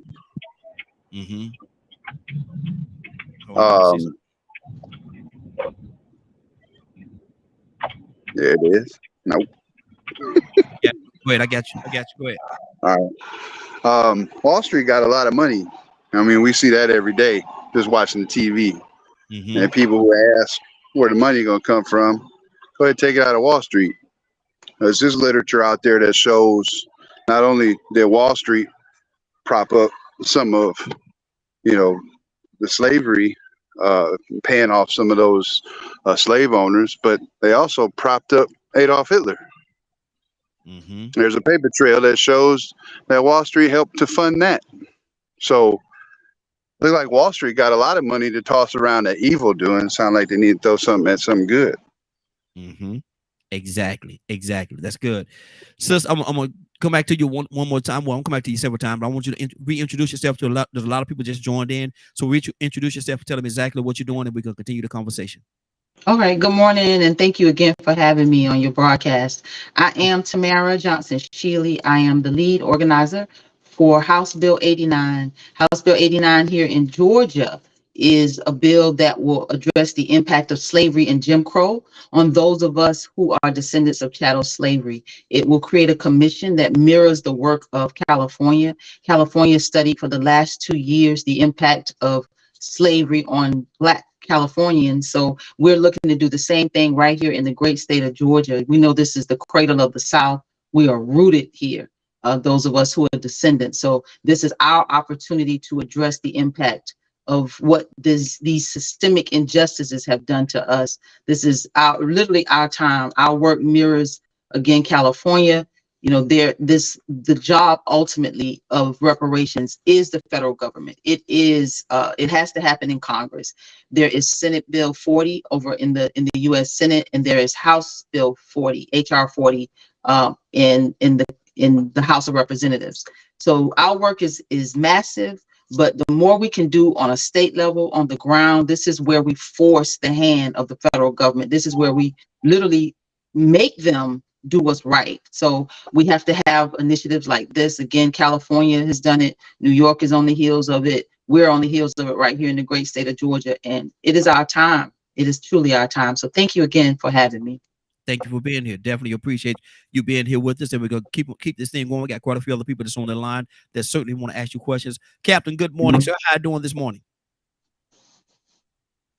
Good morning, Raheem, and good morning to the Morning Gold family, and most certainly God morning to our sister. Absolutely.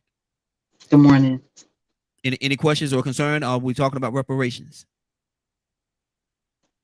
No, I'm like my man Ryan.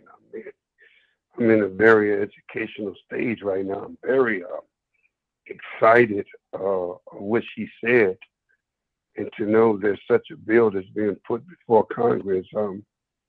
I know there's many great black congressional members that have been pushing for certain bills. I know the great late John Conyers was the dean who has been pushing for reparation. I'm just excited. The question, there's no question, is I'm all ears. Thank you, sister, for your great commitment and contribution to keep the ball rolling. We all know that America has to pay her debt, whether she pay it today to this generation. We all are descendants. Every one of us is descendants of slaves. But there's no question that we can't stop and make America be the only one to pay reparation. We have to go across the water and make our brothers and sisters over in the diaspora also contribute to reparation, because they played a role too. We don't like to talk about it, but it's real. They did play a role in to sending some of us into slavery. And I think that those countries that played a role has a role to play pay reparation to us as well. I think we deal with America first, but we're not going to let our brothers and sisters in the diaspora also, who helped to send us and sell us into slavery. That is a true history. When white people always like to say, well, your own people sold you, they're not lying. They're not lying. It's the truth. But we most certainly would have to deal with that. And I don't want to let our people in the diaspora think that they have no responsibility. We should, as a people, be given dual citizenship. When I traveled to Africa several times, we received, I didn't receive, but Minister Farrakhan received dual citizenship in some of those countries. But I think we all should be receiving dual citizenship, those of us who are descendants of slaves. So, sister, keep doing the great work that you're doing. I'm excited. I'm very excited. And I pray that Allah will bless you and us to be able to let America know, as we kind of knew just the other day, black folks, they just want to get something. They just want to get a little justice. But keep doing the great work. That's all I got. I'm sorry for taking so long, Brother Wright. Good deal. Good deal. Let me go to Toya. You mind if I address him before we move to the next question? Absolutely. Because a lot of times when we have these conversations, and brother, I absolutely agree with you, and thank you. All of us are committed to the fight here in Georgia and nationally. But I just kind of want to speak to a couple things that you said, that we're definitely not going to let those off the hook outside of America. We're clear what the history is. But here's where, when we have these conversations about reparations, particularly with white Americans, they try to take us down the rabbit hole. I was in I do a lot of talking on the Clubhouse app. If you've never heard of it, it's a great app to have these kind of conversations, or any kind of conversation. But they try to take you down this rabbit hole with, pointing the finger at the fact that we were sold into slavery by our own. Like, they want to divert or just kind of take our attention off the fact that they owe us here in this country. So here's something I want to share with you in that regard. We have to be very intentional, because here in America, not all Black people are owed reparations. And I'm saying that because we got to be very clear about who is owed reparations. Prior to the civil rights movement, Black people were to the right of the decimal point. There was immigration. The Black people that immigrated from a lot of these from Jamaica, just anywhere all over the world, they came after the civil rights movement. They weren't here in the numbers that they are here today. So when we talk about who is owed reparations, because there's a lot of fighting right now about with how this reparations movement is happening. There's a lot of people, and I say it and we say it in the movement, they're pimping the movement. They're trying to get what they can get and be a part, and they're trying to eat off this plate. And this is not for everybody. Reparations in America specifically is for those of us who are descendants of chattel slavery, those of us who can trace our lineage back to slavery in this country. There are other reparations initiatives. CARICOM is for the Caribbean. They have their own initiative to fight their colonizer for reparations. So when we're talking about reparations, don't allow, and this is where white people honestly have been masterful at taking us down a rabbit hole and trying to point the finger at somebody else other than the damage that's been done here in this country. So again, always stay, when you're talking about this, stick and stay right now. Not that we don't have a bigger fight ahead of us, but this first fight we got to get, and this sets the tone. This will be the model for the rest of the globe. If we can get this right here in America, we have to be very intentional about who is owed reparations right here in these United States. Now, how do you, Good because good point. absolutely. Good point. Thank you so much.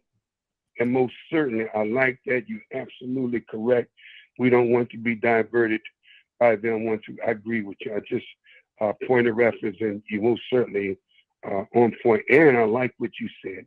Descendants of slavery. Descendants of slavery. We could trace who are, and you know that most of our people migrated from the South and had went north. So a lot of those from Alabama had wound up going to North Carolina. From North Carolina, they went to Mississippi. From Mississippi, they traveled, and many of them landed, quite a few landed in Chicago. So you're right. Those who are descendants of slaves. I like that. No, I like what you said, and most certainly that language has to be, don't give them no reason to divert their responsibility. I just brought it up. Thank you for the correction. Appreciate that. Oh, yes, sir. Yes, sir. And one of the things that you said in what you just said, you were saying that not everybody is old. So not all Black people, because that's where white people, they argue with, trust me, they fight us on this all day, all the time, because they're like, they thinking that they gotta pay all Black people in America. No. You're only those of us who are descendants of chattel slavery. And now that we're on the other side of this affirmative, this country no longer having. So how does one determine? We're not a lost people. You got to remember, chattel. We were property. We were their property. White people kept some darn good records. They knew whatever they knew. They passed down shares and Negroes. So they kept darn good records. So we are not a lost people. So in our plight right now with reparations and where we are with affirmative action, lineage base is where policy we'll have to push policy. Like now, who's going to be able to, we can't use race no more, which is honestly, a lot of us in the movement, we're like glad affirmative action benefited white women and the LGBTQIA community. It benefited others, and it was initially to benefit us, but started benefiting other people, and it didn't benefit us. So now that we're beyond race-based policies, now let's get down to the nitty gritty. Who do you really owe America? Who should you really be supporting? And that's us, those of us who are descendants of chattel slavery. We are the real Americans. Okay. So am I hearing you say, and certainly please correct me, but am I hearing you say that we have to trust their records as to determining who gets and who does not? No. But they kept great records. Not necessarily trust their records, just the fact that we're able to trace our lineage back. They, when somebody died, they willed off the chair and the Negroes. So we're not a lost people. They knew who their slaves were, maybe not by name. We may have a hard time, but this is where we tell our own stories, right? My grandmother, we have her Bible, like that was her birth certificate, right? Yes. So we Yes. tell our own stories. So not only along with us telling our own stories, let's go get their stories because we're a part of their story too. Okay. Okay. I'm gonna tell you something. I love asking questions, and that's why they call me the Yeah, question. I appreciate it. Yes. But my thing, and I want to go to Toya with a T because she's been holding on for a minute or two, so I definitely want to hear her heart as to what her question is too. But my thing is this: that could very well be. Could that be? Let me say it in that way. Could that be another room for divide, trying to determine who gets and who don't get it? And I'm sure you've educated yourself on this. I'm sure the organization has educated themselves. But how do you determine though? I'm still trying to put my hand on how do you So determine? when you say divide, stay with me because I want to understand your question and where you're going. When you say divide, you mean dividing Black people? Is that what you're saying? Yes. This is where all skin folks ain't kin folks, brother. Let me say that again. All skin folks ain't kin folks. Come on. Now, if we're gonna be real about this, we gotta start thinking about ourselves, right? Just because your skin is brown and Black like mine, don't mean you have the same lived experience. Again, let's go back to the trauma that lives in my DNA, that lives in your DNA. This trauma is real. Those that came over from our brothers and sisters from other countries in the diaspora, they don't have this same lived experience. They don't have this same lived trauma. They don't know. They understand how white America treats them because of the color of their skin. But then we have a deeper level of trauma, and that they don't get. They don't have this in them. So this is where we have to lean, and this is where we fight other Black people because we fight in our families. We gotta fight each other because this is where other Black people have to that are not descendants of chattel slavery. You are here off the backs and the sacrifices and the blood, sweat, and tears of my ancestors. That is how you got here. So how dare you come here and not support us in this fight? Not dare, how dare you come here and and slap us in the face and say, well, you siding with the white man. That makes you a gatekeeper. Whose side are you really on? Again, all skin folks ain't kin folks. Either you come here and you recognize how you got here, because if it wasn't for my ancestors, you wouldn't be here, and you support us in this fight. And that's the demand we have to put on our brothers and sisters that don't have this same lived trauma. You see how passionate I am? Yes. That thing is in my DNA. I wake up with this. I go to bed with this. I wake up with this. And those of us in the movement who fight, this is who we are. And we make sure that people that look like us know you got here because of us. Now you need to get in line. That means in line behind. That don't mean you get in front of me. You don't get policy. And when we look at these policies that was race-based, they came over here and got stuff that should have been for us. This should have been for freedmen. Those affirmative action policies, that was for us. But we've allowed people that look like us, who say they African American, because you're from the continent of Africa and you're now here in America, you over here eating off our plate. It's disrespectful. Wow. YouTube, TikTok said this, and I want you to respond to that. Then we're gonna go to Toya with a T, then we're gonna circle back around to everybody. White folks mix their blood with you. Now that you are 100% African now. I don't know where they're going with that, but that's the comment that they made. Do you want to comment on that? White folks mix their blood. I'm not sure where they're going or what that means. I don't know what to say to that. Look, we were, it wasn't like, back during slavery time, we didn't have no choice. White master raped us, right? Yeah. Master came and slept with us and raped us, and we got mixed children. But guess what? Most of us know my skin might be a little lighter than yours, but I'm Black like you. That same lived trauma is in my DNA.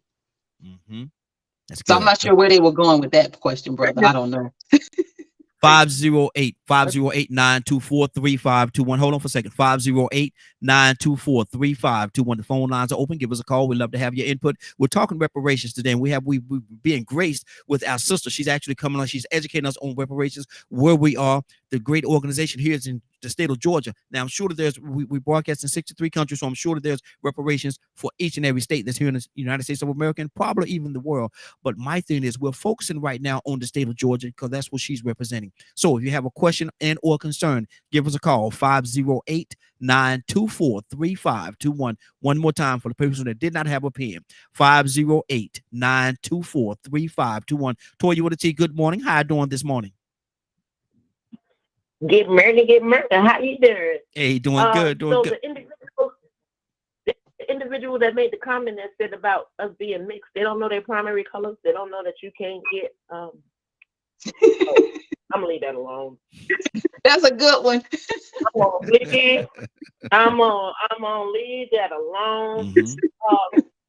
But no, she's right? Because I couldn't have been in the house.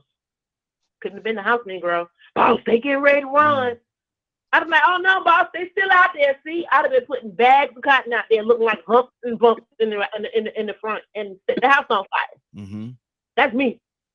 But we already know that all, like she said, all skin folk ain't kin folk. Yes. I mean, you can take it back. We can take it back to even when they was going through the wilderness, when they just got free from Pharaoh.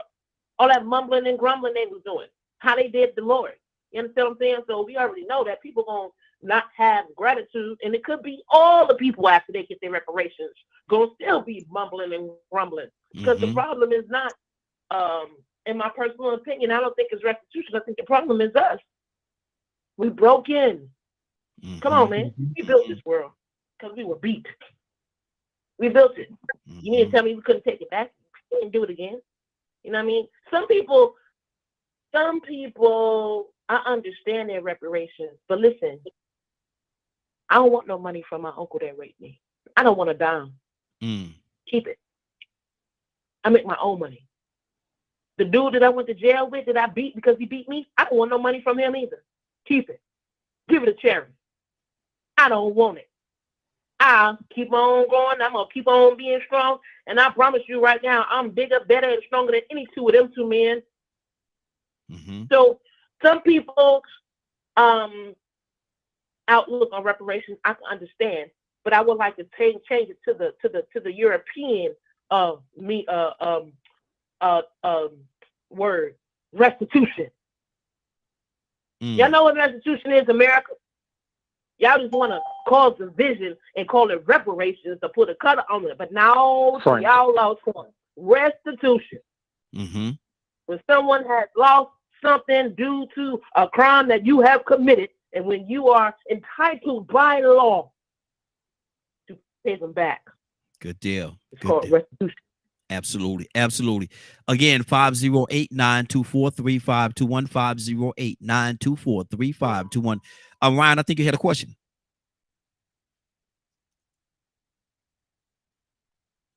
Ryan, you there? Can I speak on? I'm on the one here that's been Georgia all his life, most of his life, and know about history.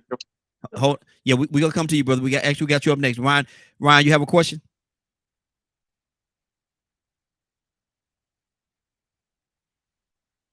Okay, Ryan may have stepped away. Go ahead, Ibrahim. Okay, thank you. I'd like to congratulate the lady because the only thing I heard out of this was that who deserves reparations, and that was the direct lineage. And Georgia is very simple. You can go to the as far as Georgia, you want to find out who was relative to slavery. You can go to the 1870 military census of each county in the state of Georgia. I did this, and I actually went down to Twiggs County Courthouse. Prior to 1900, they did not have information back because they had the courthouse burned down. Like a lot of courthouses, they burnt down the record. But I could trace my lineage on my mother's side back to the 1700s. And I found that we have property down there. We had property as late as 1919. Well, I'm saying it's easy, but the thing I don't understand is that we both concerned about what the white people are saying and thinking, the arguments they have, and we haven't even addressed the people that come from those eras, that people that know about themselves and what they actually want. I heard some misnomers about the church. The black church was never involved in the civil rights movement in the 60s or the 70s. This is something new. This is a new thing that people claim today, and they're still not involved in the movement. They take an anti-stance. It's as late as the 80s, right, in the 90s. If you just follow the trend. And but the people that were here, they survived either. You can look at, I hear a lot of people talking about things, but look about history. That was W. Du Bois, Black Reparations, where most Black people own farms in North Georgia, millions of acres of land.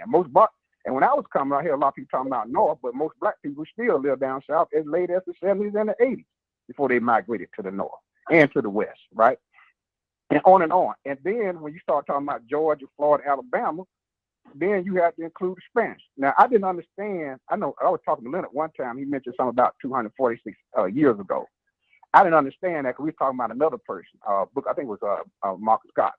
I didn't understand. They're talking about when America became America. My people up in, and not in Twitch County, but up in Oconee County, my daddy's side of the family, they were actually, I can trace my family genetically and purposely back to 1740.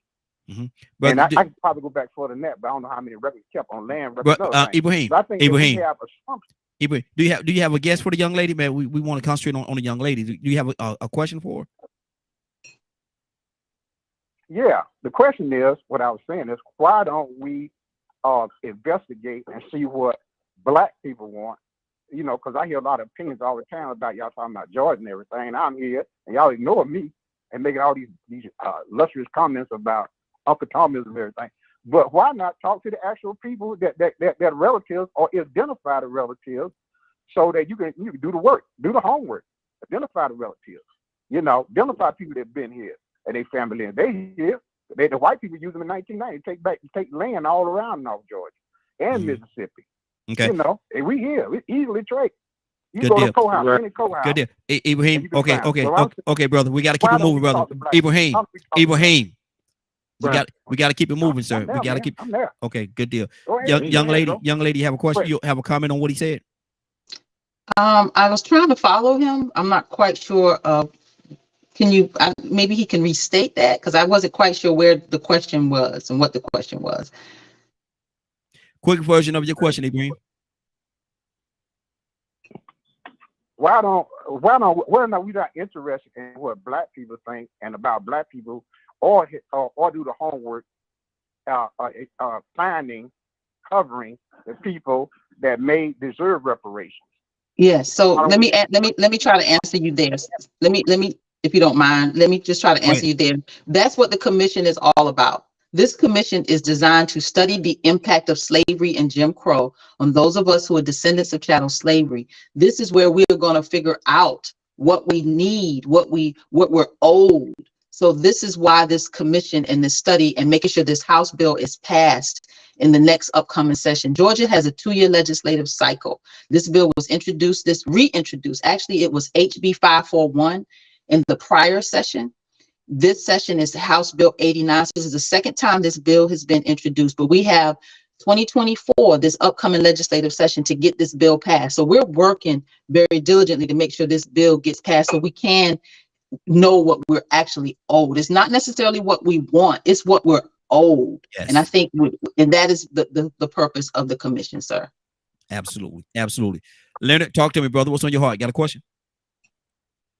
Well, to be quick, like I said, I'm familiar with Miss Sheila, and I would love it if she could share with us who has been appointed to that council. Is there somewhere online we can go to find out that information? And am I to understand that you all are to publish a report in June 2024? So that date has to be is going to be 25. They need to. The bill has some amendments that need to be made. But we're going to add the word chattel, because out in California that was a big hang up, because they weren't specific. They fought lineage-based reparations in California. So we're going to make sure we don't have that fight here in Georgia. So we're adding the word chattel to the bill, and we're that date should be 2025, not 2024. So those are the actual corrections. So thank you for taking a look at the House bill. This House bill has co-sponsors. It was introduced by Representative Roger Bruce. He's in the 61st district, but it has 4 other co-sponsors already.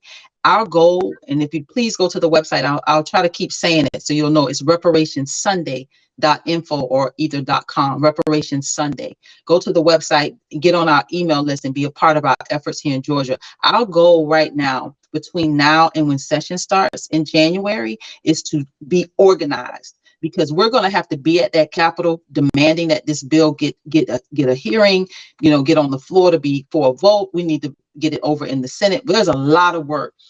But now, while they're not in session, this is where, y'all know Georgia is a red state. Our House, our state Senate, our governor, it's a trifecta. We got a red state. We got to be very strategic in our push to make sure that this bill is passed. Step one, we must demand that every Black legislator, let me say this, and I get a little, it kind of triggers me, because Georgia has the largest legislative Black caucus in the nation. Let me say that again. We have the largest number of Black caucus members here in our legislature in the entire nation. Wow. That's and powerful. Yeah. That's power, even though we don't have the majority in the House and the Senate. This is a red state. We don't have enough legislators, but the fact that we have the largest in the nation, that is power. Like you just said, they're not wielding their power. And this is where I get very upset with them, because as the largest legislative Black caucus in the nation, this bill, they should band together, and they should say, we're gonna hold the line. Because the only thing that the legislature has to do every session is pass the budget. Yeah. But they could really band together and say, you know what? We're not passing anything else other than this budget. Then, y'all can't get nothing. If y'all need something from us, y'all can't get it. Like, they need to come together and wield their power.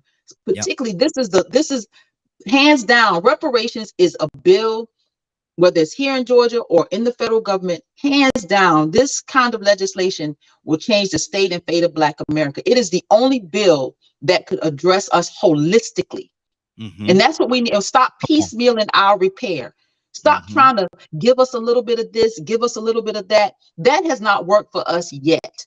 So having this comprehensive legislation that says, let's address these people holistically, that's power. So House Bill 89 again has the original sponsor and co-sponsors, but our demand and what we're doing in our organizing efforts is we meet every second and fourth Tuesday on a Zoom, and our goal is to push every Black legislator, step one, every Black legislator to pass this legislation.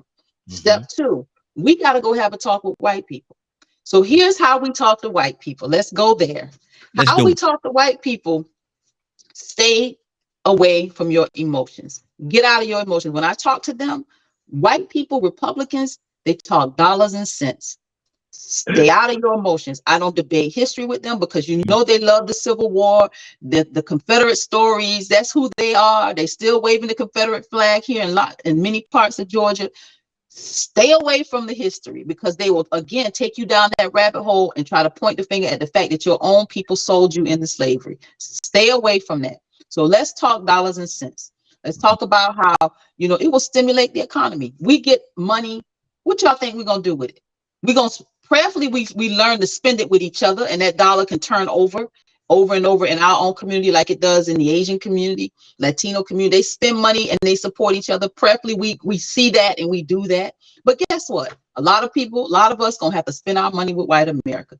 It's gonna stimulate the economy.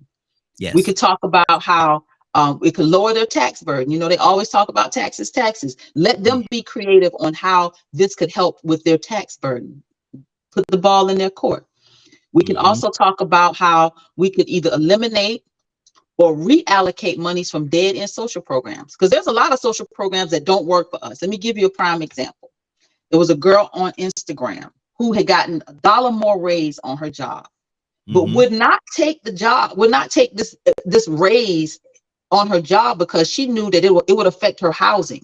So she couldn't take more money and do better, because she knew that it would affect her housing, her voucher for her housing. So this is how a lot of these social programs that we've been fed are detrimental to us, and these monies could be reallocated, or we could eliminate some of these social programs, cut the check, We are the Yeah. most frugal people. We know what to do with our money. Black people make $1 out of 15 cents. Mhm. Give me my damn money.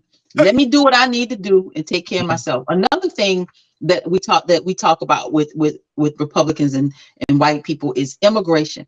There's some talk around with immigration and reparations that we've been massaging and trying to work through our talking points even with that. So again, try to stay away when you talk to white people and you talk about reparations to Republicans.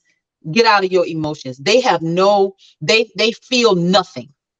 They Mhm. feel nothing about what happened to us, many of them. So don't try to argue from a place of emotions. Argue from a place of, again, economics. Make it make dollars and cents to them. Mhm. And I'm gonna say this: crumbs off the table is not a meal. It sure ain't. It's not I'm a meal. still hungry. Exactly. Exactly. Let me see. Hold on. Let me go to Cassandra. Cassandra, what's on your heart? Cassandra, you there? Yeah, I'm here. I'm just grateful for everything that this young woman has shared with us, because it helps us to know where we need to focus. Mm-hmm. And right now, there's so much happening. And if we just stand by on the side, and Leonard says it all the time, our vote is going to be our victory. Mm-hmm. If we do not go after and make people accountable for doing the things that we need done in our communities, they will not get done. Mm-hmm. So I applaud this group. I applaud this movement. And we all need to get on board. Absolutely. It doesn't matter where you live. We all need to get on board. Mm-hmm. Absolutely. Absolutely. Let me speak to her comment. Thank you for that. We absolutely appreciate it. We all have to do this together. But here's where this movement is with how we're moving politically with our vote. You can't have this for free no more. We're not going to the polls and showing up and voting blue no matter who, because historically that's what we do. We look for the D. We look for we're following a party. That's not how we moving forward. That's not strategic. We got to go to the polls demanding specific policy for us. If they don't have a platform that addresses us as a people, that if it doesn't address our needs, you cannot have my vote. Yes. And it's not about, choosing one party over the other. It's policy. So we're not going to the polls, showing up, voting blue, no matter who. Who want this? Because that's who we voting for. Mm-hmm. Who's gonna ride for us politically? Because that's who we voting for. Now, how do you keep And their feet? not the idea, specific policy, specifically for us. Once we vote and the vote is cast and they're in office, how do you hold their feet to the fire to make sure that they do exactly what they said they was going to do? Brother, look, you really trying to get me in trouble today. Well, let me reintroduce myself a bit further. It was something I wasn't going to share, but let me share. Those of you that know my name or may Google me, I actually ran for office. I didn't run for office not one time, not two times, not three times, not four times. I ran for office 5 times consecutively. Mm-hmm. I ran for the Georgia State Senate. I'm coming to your question, brother, but I want to reintroduce myself. Absolutely. Give you a bit more context to the answer that I'm going to give you. So I ran for the Georgia State Senate 40, which is North DeKalb, the Atlanta metro area, back in 2014. Ran the first time, 2014, came out of the gate, no-name candidate, ran against a staunch Republican. When I say staunch, Senator Fran Miller, Republican, owned that district. Even Republicans couldn't get more than 20-some-odd% against him. I ran against him the first time. I got 37% out the gate. Came back and ran against him in 2016, got 43.8%. Everybody knew that third race, I was about to take this man. I was about to take this seat. But the Democratic Party here in this great state of Georgia primaried me with a white woman. The party did this. Party operatives inside of the party. This is what they did, because she looked like the district, and they quote unquote said she was more electable. Now, after I had done the work for 3 election cycles, they decided that they were going to select their candidate for us. Wow. Wow. So that's came Wow. back in 2020. And if y'all remember, Kelly Loeffler was appointed by the governor. That race for the United States Senate, I ran. It was 21 candidates in that race. I came in 6th place out of 21 candidates. The top 5 had millions of influence. Kelly Loeffler, Raphael Warnock, Deborah Jackson, Matt Lieberman, Doug Collins. Top 5 millions and or influence. I came in number 6 under the top 5 out of 21 candidates. Coined me the first place grassroots candidate. Ran with a platform of reparations. That's all I talked about. Over 100,000 votes across the state. No name statewide, but was able to garner that much support because I had a strong stance for us. I came back in 2022 and I primaried the Reverend Senator Raphael Warnock. And I primaried him for us. I primaried him because he did not push a Black agenda. He did not speak to us specifically. He did not speak to reparations. Of course, you know, he's back in the United States. He's in the United States Senate. But Senator Warnock did not have, and I'm coming to your question, brother, I'm not lost. Senator Warnock did not sign on to S-40 when he got into the United States Senate. He did not. He did not. Mm. So going Wow. to your question of how his best legislation, I'm coming to your question now, but his best legislation was a statue of Shirley Chisholm. That was his best legislation. Mm-hmm. Not putting his name on reparations or not doing anything that could move the needle. His best legislation was a statue of Shirley Chisholm. So going back to your question, how you hold people accountable, you call them out. You keep pushing, you keep pressing. All we got is each other as Black people in this country. All we got is each other. And all, again, going back to something I said earlier, all skin folks ain't kin folks. Mm-hmm. All skin folks ain't kin folks. Mm-hmm. That's good. So we have to hold our feet to the fire. We can't be beholden, and we get excited as Black people because they Black like me. Somebody running, that's Black, that's Black. I'm sorry, but where has that gotten us thus far? Mm-hmm. It's not about, you know, having a shiny object or having somebody we can say we proud of. Where is this person on policy? It's all about policy. So we've been going to the polls and we've been being pimped at the polls. Mm-hmm. Wow. We have undergirded this Democratic Party with our vote. We've given it away for free for far too long. And look at where we are. Look at where we are right now today. Mm-hmm. Is Tim Scott Black? Okay. Okay. Okay. All right. Let's keep this thing going. Kurt, what's on your heart, brother? Talk to me. Willow, coming to you next. Kurt, are you there? Okay. Yeah, I'm right here, right here. Let me first say thank you, sister, for doing all the work that you're doing. Whatever I can do to support you, you definitely have my support. What knowledge I have in my head, you can have it. And whatever passions I have in my spirit, I'm more than willing to give it to you. So why did I just say what I said? Because see, what I'm not going to do is I'm not going to sit on this phone and allow for one of our brothers to try and dismantle or put down this sister. And I heard that. It ain't right. And it's coming from the pits of hell. Yeah, I said it. It ain't right. And it's coming from places that do not have God tied nowhere to it. I heard it.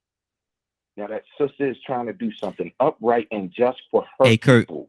Hey, Kurt, that. Let's do this right here, brother. If we're gonna put it out there like that, and that's very strong how you did that, and that's appreciated. But what specifically are you speaking of? If we're gonna do it strongly, let's do it strongly. Listen. First off, I just heard somebody turn into a victim talking about somebody was calling them Uncle Tom. Being called the Uncle Tom is a badge of honor if you read the book. Let's get some things straight here. Nobody called you anything derogatory. Nobody spoke anything derogatory against you. Everybody has respected the fact that you have a working set of skills and knowledge that we don't have. And to attempt to diminish the skill sets and the knowledge that we all collectively have and bring to the table is foul. Where I'm from, it's called being foul.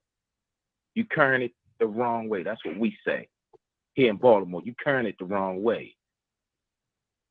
And to ask this lady, well, why you ain't did this and why you ain't did that and why you ain't did this and why you ain't did that, and then to mention that churches wasn't a part of the civil rights movement, man, please, please. The Treacherous Six were all preachers. Please. If the churches wasn't involved, why did they blow up that church in Alabama? Please explain that to me. Please explain that to me, man. It's certain things about this movement that has to happen.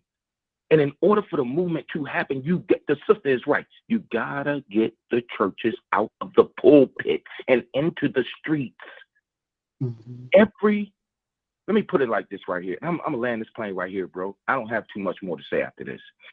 Every single movement in the history of the world, every single revolution, every single massive change that has happened, if you pay attention to history, every single change that has happened has come either from or through the church. Even when it was changing of religious sanction, when it was changing from Catholicism to Lutheranism, it came through and from the church. Luther was a pastor. Good deal. Good deal. Right. Came through and from the church. Nat Turner, through and from the church. The Underground Railroad, through and from the church. Good deal. Stay right there, Kirk. Stay right there. We gotta keep it more. I feel you. I feel you, brother. I feel you. Stay right there. We only got a few more minutes, brother. I wanna. It's a lot of things I want to cover, and I know she has a lot of things she want to say in her closing. So we definitely got to go to her and let her do her closing.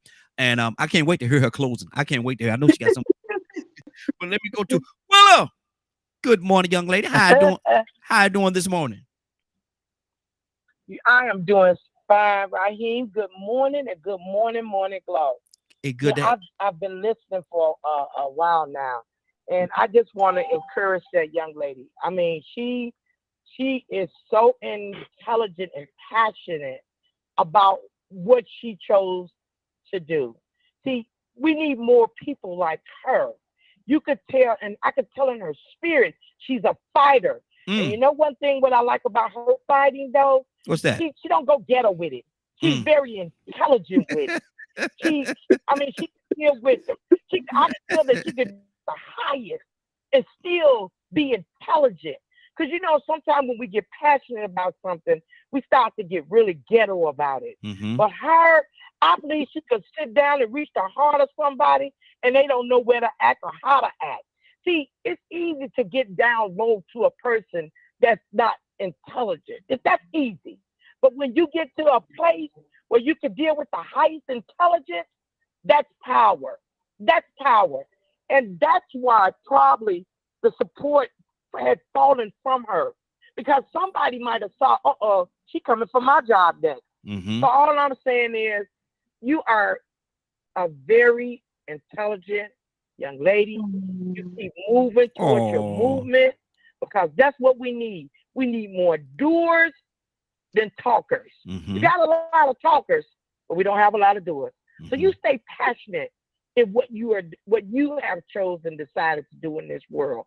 That's why I want to encourage you. You chose to do and fight that part. Stay encouraged. Don't let nobody discourage you because, like Leonard say, there are people that's gonna come, do their little thing, say their little. So what? If you don't pick it up, don't be a Q-tip. Keep your skin thick. Keep it thick. Don't be a Q-tip. Q-tips mean quit taking it personal, and you don't take it personal. You're fighting for people that have bent their backs and died for what they're doing right now. So thank you. I just want. I live in Illinois. I'm not in Georgia, Mm-hmm. but we need that kind of passion right here in Illinois, and that's what I wanted to say right here. That's on my heart. Now, Willa, I got to say this to you now, Willa. You know, I love you, my sister. I love you dearly, but I'm gonna tell you something. Now, you ain't gonna come here and recruit our people. Now, we want that.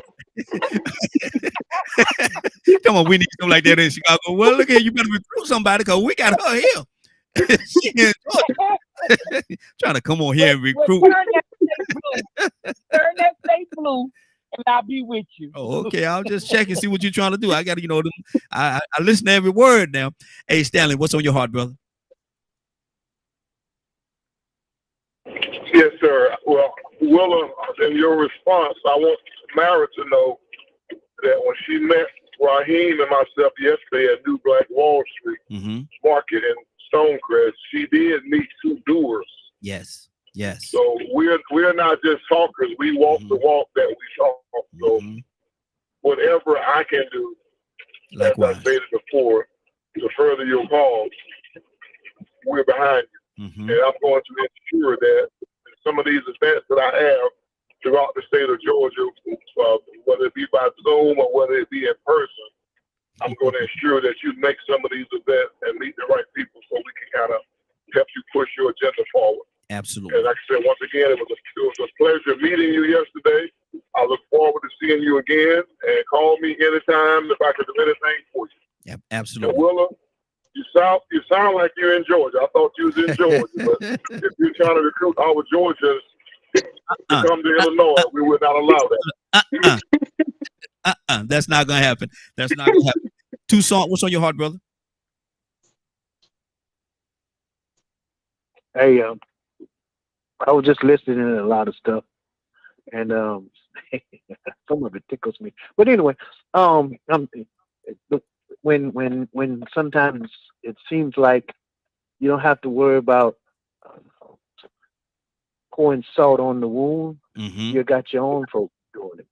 Wow. But I heard a TikTok comment and that it was at the early part of the show, and thank you, sister, for what you're doing.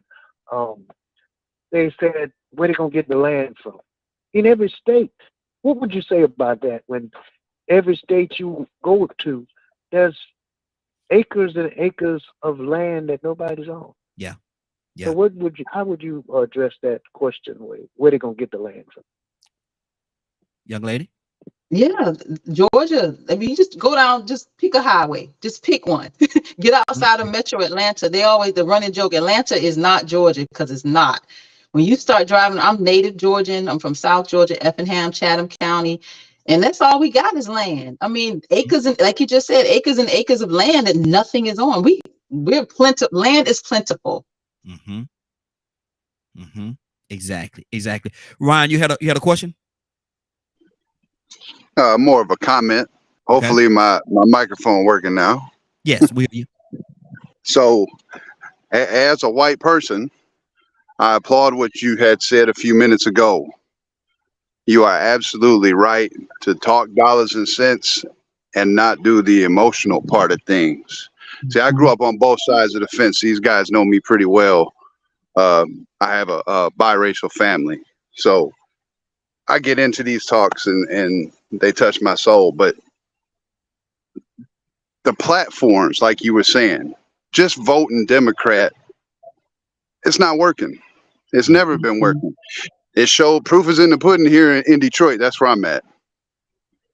We've been run by Democrats for so long and don't nothing ever work here. It still look the same. And so that's not saying go vote for Republicans. That's not what I'm saying. But like you said, voting for policy is the biggest thing that you could do. You have no idea how many times during a voting cycle I will ask some of my family members or my friends, well, why did you vote for this person? What do they stand for? What's their policy? And they have no idea. I just voted Democrat because that's what blacks supposed to do. No, that's not how it works. You're not going to get anything accomplished just doing that, right? So on the other side of the coin, like Toussaint said, where are you going to get the land from? Every state has hundreds and thousands of acres of federal land. They're just sitting there doing nothing. The only thing you do out there is go hunting. So we got land all over the place. You ever been to Nebraska or Oklahoma? Ain't nothing but wide open spaces. So I applaud what you're doing. You know, for what it's worth, I got your back. If you ever come to the D, Raheem can get a hold of me. Yes, sir. Yes, And, make sure you're taken care of. Thank you very much. absolutely, absolutely. Since you just adopted, we just adopted you. We adopted each other. You got a family here at DKM, so know that we're here. Whatever we can do to I help, appreciate it. know that we Yeah, are here, brother yeah, Pete. this is our fight. It's our fight, and this is the collective work. We have to do this together. I can't do this alone. And we as activists that are leading the charge, we cannot do this alone. We need armies. We need armies all across the state of Georgia. We need armies all across the nation. There's some strong advocates in the Detroit area. Oh my gosh. They don't play with when it comes to what's happening up in that Illinois area. So yeah, we're mighty, but it takes all of us to do this together. I cannot do this alone. And that's why I was so grateful when you asked me to be a guest on your broadcast today, because I know that, every time I get an opportunity to speak or be seen, to be heard, I'm taking it. I'm moving and going everywhere I need to go. And I want to say something to the sister earlier. I think Wilma was her name? Willa. I want to say thank you for your comments and just I felt the love and the support. So I just want to say thank you for that. But I want to tell you something. I did not choose this. Let me tell you something. I actually had to write a book about this because I knew nobody wouldn't really understand that I did not choose to do this. I owned a salon. I did nails for almost 20 years. I love my clients. I had my world, but when God calls you, I didn't have a choice to not do this. He made it clear. He took everything from me and made me follow and do this. So I actually wrote a book. It's called Faith, Purpose, and Politics: Running the Race of My Life. And this journey has been a calling on me on my entire life. My entire life is centered around this reparations and this reparations movement. And but God. Absolutely. But God. Hey, Raheem. Hold on 1 second. Let me go to brother Pete because he been holding on for quite a while. Pete, good morning, sir. How you doing this morning? How y'all doing, DKM Radio, panel, family, listening audience, social media, the wonderful guests? How y'all doing this morning? Hey, doing good, brother. The ball is in your court, brother. I know you got a question and or a comment. This young lady, she's not. I came in the middle trying to draw. It sound like our dear sister is on the move for reparations and specifically focus on land. Well, I don't know if it's specifically focused on land, but she's certainly reparations. Sister, you want to address that? Well, everything, brother. No, we focus on everything and anything and everything, not just one thing. Excellent. Because when we had a conversation talking about reparations in North America and specifically focusing Hey, on. Peter, are you talking directly to your phone, brother? It's just a little bit low. I am a little bit low. And when you're talking about the melanated folk, African American, Negro, Black, Colored, Aboriginal, Indigenous, Copper Tone, Native, Turtle Island folk, the repair for the damage that has been done is extensive, and it can seem exhaustive because there is no area where damage has not occurred or been received. There's no area. There's no conceivable area. We've talked about this before. When you strip a people of the knowledge of themselves and their culture, and their traditions, right, and you strip them of their language, and now you have them in a situation where you can't even give it back to them. You don't even know what language it was. You don't even know where many came from. You don't even know what their cultural traditions were. So the root system that exists in us as beings that connects us to our forefathers, the Holy Book say, honor thy father and mother. Well, I don't even know who they are. I'm going to honor them because you stripped me at that. Okay, this is a serious thing. And it's past time now for repairing the system of subjugation, racism, right? Separatists, divisiveness in this nation has gone too far for too long. Now we're seeing the fruits of the destruction in function. It is time for repair. The masses of the folk here are decent folk, across the board, all of them. I believe that these people are the type of folk that would give you their shirt off the back. They're decent people. But doing what I think we might have lost Pete there for you're skipping in and out. You're skipping in and out a little bit there, brother.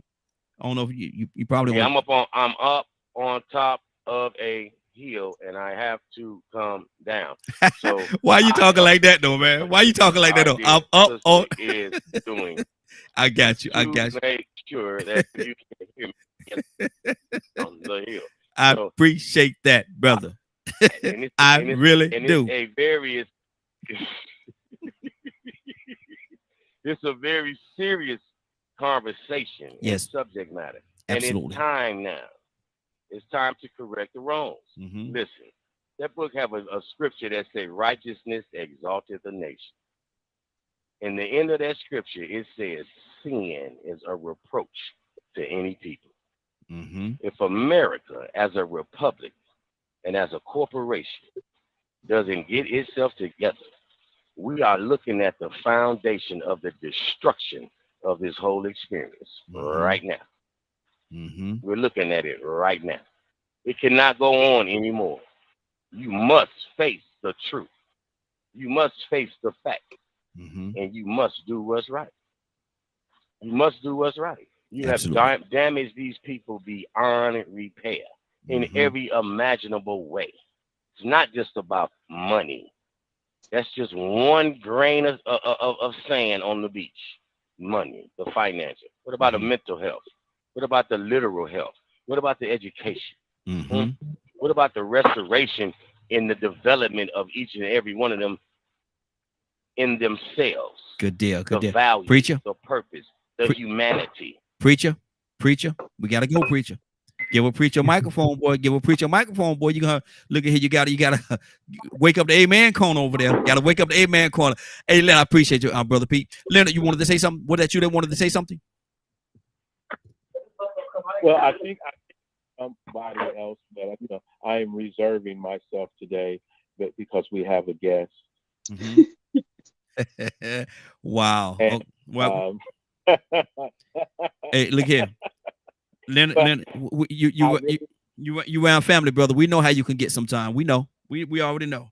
Well, in all honesty, I thank our guests for being here, explaining this to people, because it's good for people to have the information and for people to understand there is no one framework for Black redress. So there are various organizations and things of that nature, non-governmental organizations, by the way, that are working on issues as it relates to Black redress in the form of reparations. Whatever people is feeling about it and things like that is a discussion for another day. However, don't ever exclude people who are suffering, not mentally and all these things and creating their romances. But we really have issues here in America that we can solve. We can solve many of these issues, but we can't do that by insisting that some of us suffer. Exactly. And when I say that, I mean that there is a right way and there is a wrong way. What is right for one person may not always be right for the other person, but it's going to be good for us to come together, and hopefully these efforts that Ms. Shealy's have made are more comprehensive and what actually has to be done in form of this type of reparation for our people. Absolutely. This is not a one and done type deal. And it never will be. This needs to be ingrained in the consciousness of this republic. Because this is the foundation of this republic. Good deal. Well, anybody else have anything they want to say before we go to her for her closing, and then we're gonna do our outing? Anybody else have anything they want to say before we get out of here? Hey, right here, could you do me a favor, please? Yes, sir. What's going on? Make sure the sister gets my my information. Because I have that TV channel now, and if she wants some airtime, it would be given to her for free. Yeah. Yeah, there you go. Maybe reparations need to start with us giving Exactly. to each other for free. There you go. There you go. Yeah, make sure she get my information, man. And I think that's it. I had something else on my mind, a one sentence thing, but I can't remember what it is. So that might be God telling me to shut up. Good deal. But make sure she get my info. I'd be more than happy to I'll program it Mhm. if she wants a month, 2 months, 6 months. The easiest way to get it out there is to put it on TV. Good deal. And I'll make sure that happens soon as we close here. I'll make sure I send the information over to her, and we'll make sure that it happens. Anybody else have anything they want to say before we get out of here? Yes, Raheem, I would like, if I could, please. Yes. I would like to say to our sister, when I heard her talk, and I like what Willa said, I'm listening not only to her passion, but I'm listening to the mission that I sincerely believe God put on her heart.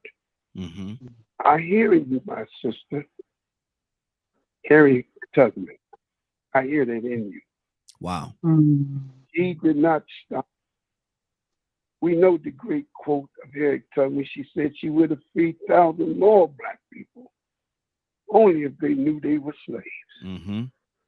I'm sure she did not want that job, but God gave it to her, and we thank God for Harriet Tubman. I hear in you, sister, my esteemed eternal leader, Elijah Muhammad. I hear that in you.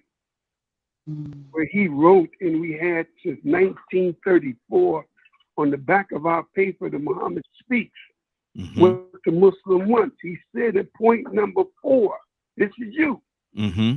We want our people in America whose parents or grandparents who were descended from slaves to be allowed to establish a separate state or territory of their own, either on this continent or elsewhere. We believe that our former slave masters, who are obligated to provide such land that the area must be fertile and materially rich, we believe that our former slave masters are obligated to maintain and supply our needs in this separate territory for the next 20 to 25 years until we are able to produce and supply our own needs. This has been on our paper since 1934. It is on it to this day. Now here we are listening to our sister who has that spirit. People used to laugh and make mockery and said, oh man, these people are not going to give us that. But I heard Curtis talk about the coroner's report. We already separated. And we have to learn, as I love what you're doing, sister, don't let nobody discourage you. This was a mission that God put on you. Yes. And you are in the right time, the right moment, and God is going to give you success because your victory is our victory. And our victory is the victory of all of our forefathers who died under the shadow of slavery. That soundly, generations have gone, that we may see some resemblance of restitution and reparation. We no longer ask for 40 acres and a mule. We want 40 acres and a John Deere. Keep doing what you're doing, sister. Good deal. We love you. And I want to get you on our podcast. We have a podcast in Atlanta by Brother Joshua, and he has a strong young audience. It would be awesome to have you on that podcast so young people can get the vibe of what's going on. So I'm hoping that we would do that. Thank you for this opportunity. May God's spirit continue to be on you, my sister. That's what's on my heart right now. Good deal. Good deal. Anybody else have anything they want to say quickly now? You know, y'all taking this thing. It's already after 10 now. Y'all know I got to go. But anybody else have anything they want to say before we get out of here? All right, good deal, good deal. Sis, if people wanted to support you financially, because it takes money sometimes to do what needs to do you have a PayPal, Cash App, or a way that they can actually support you financially? Yes, please. Reparations Sunday. Everything's on the website, reparationssunday.com, reparationssunday.info. This is a whole lot of heavy lifting, a lot of moving around, a lot of things that needs to happen, a lot of irons in the fire all at the same time. We're being pulled across the state. Again, we got to focus on getting these Black legislators on one accord. And then we got to go and we got to have these hard conversations strategically around economics with these white Republicans and those that actually do run this state. So there's a lot of moving and shaking. So please go to the website reparationssunday.com or reparationssunday.info. It all leads back to Reparations Sunday. Support, be a part of this movement, get on our email list, give what you can as often as you can. We have now, between now and the end of session, to get this bill passed. We are, let me just make this big announcement as well. We are working on a rally we have scheduled for February the 6th at the Georgia Capitol. February the 6th at the Georgia Capitol. On the back side of the Capitol, there's Liberty Plaza.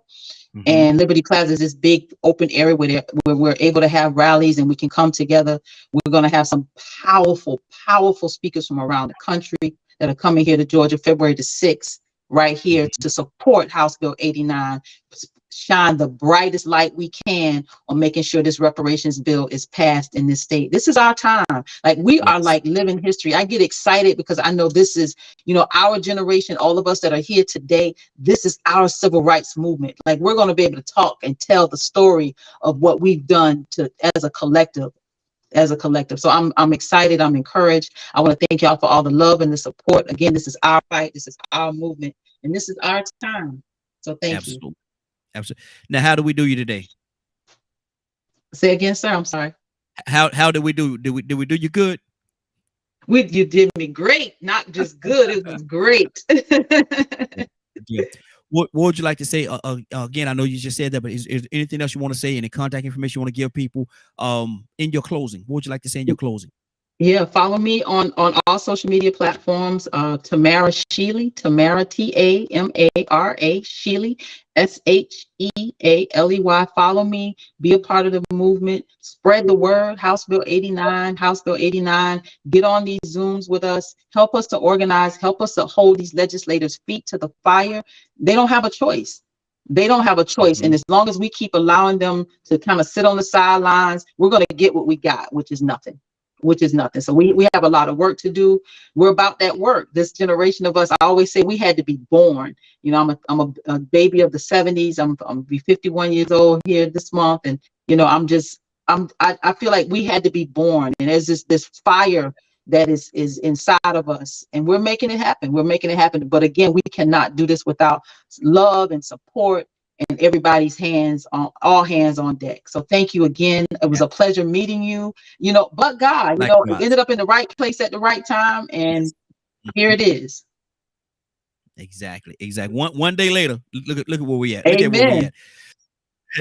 Good deal. It's been a great. I want to thank you, sister, for taking the time to hang out with us, man. We definitely enjoyed it, and you definitely enlightened us in a lot of different things, and the information that you put forward.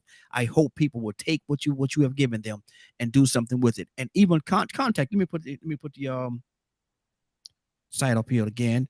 www.reparationssunday.com. Make sure you link out. I want the website to blow up.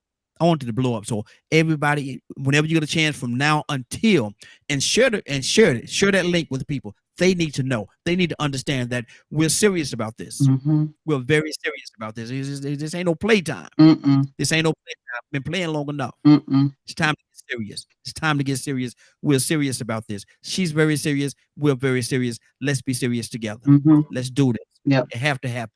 Yeah, this bill can this can really be this bill can pass, y'all. We have enough momentum, and this is like, I get really excited because I'm like, session begins in January. This bill can pass next year. Yeah. We can have our study commission. We can start really honing in to what Black Georgians, those of us who are descendants, what we need. Like, this is our now. We're in our now.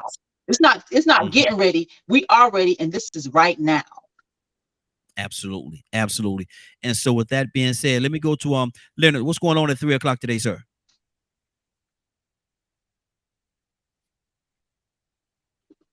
Did we lose Leonard? Okay, we might have just lost Leonard. Let me go to Ryan. Ryan, what's going on at 3 o'clock today, sir? If you missed today's show and wish to view it in its entirety, you can tune in to www.dkmradio.com at 3 o'clock. Absolutely. And sis, it's an inside joke that we have here. We know the word is entirety, but we say entirety. We got a little inside joke that we do here. I don't want you to think that we don't know words. We know a couple. We know 3 or 4 Look, words. we have our own language. I know. I speak. Look, I speak the language. There you go. There you go. There you go. Willow. Raheem. I just want to know, are you ready, Willow?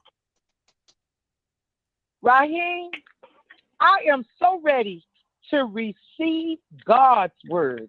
Now, come on, Raheem. Now, are you sure you're ready? Let's go. Willow, are you sure you're ready? Raheem, come on, Raheem. I'm ready. Let's go, Raheem. Well, you know what, Willow? I ain't got one more thing to say. Since you said you're ready, I got one more thing to say. You know what I'm gonna say? Let's go. Amen. Father God in heaven, we thank you. Thank you, Lord, for waking us up this morning, giving us another day. Another day we'll probably never see again. But Father, we thank you so much for allowing us to commune one to another. Father, thank you for this show, Lord. And Father, I'm asking you to touch that young lady right now in the name of Jesus, Lord. Father, I'm asking you to continually guide her, Lord. Continually give her the strength that she needs. Really give her the grace that she has through you, Lord, the power that you gave her, Lord. Father, thank you for her success, Lord. Father, we thank you for this show today, Lord. Father, we're praying and asking you, Lord, for those who are asking for strength, the things that they're going through, the things that's trying to keep them down. Father, I'm asking you to be there and stand on your word and your promise that you said it in your word. You'll never leave us nor forsake us. Thank you, Lord, for your word. You sent your word to heal us, Lord. You sent your word to be there when we need you in time of trouble, Lord. Father, there's a lot of trouble today. We need you in a mighty way. We're asking you, oh Lord, to continually guide us and give us the wisdom. Father, you said that if we want it, we need to just ask for it. And we ask him today, right now, in the name of Jesus, for the wisdom that we need to continually go on in this evil and wicked world. Thank you, oh Lord. Thank you, Lord, for your mercy. Thank you for your grace, Lord.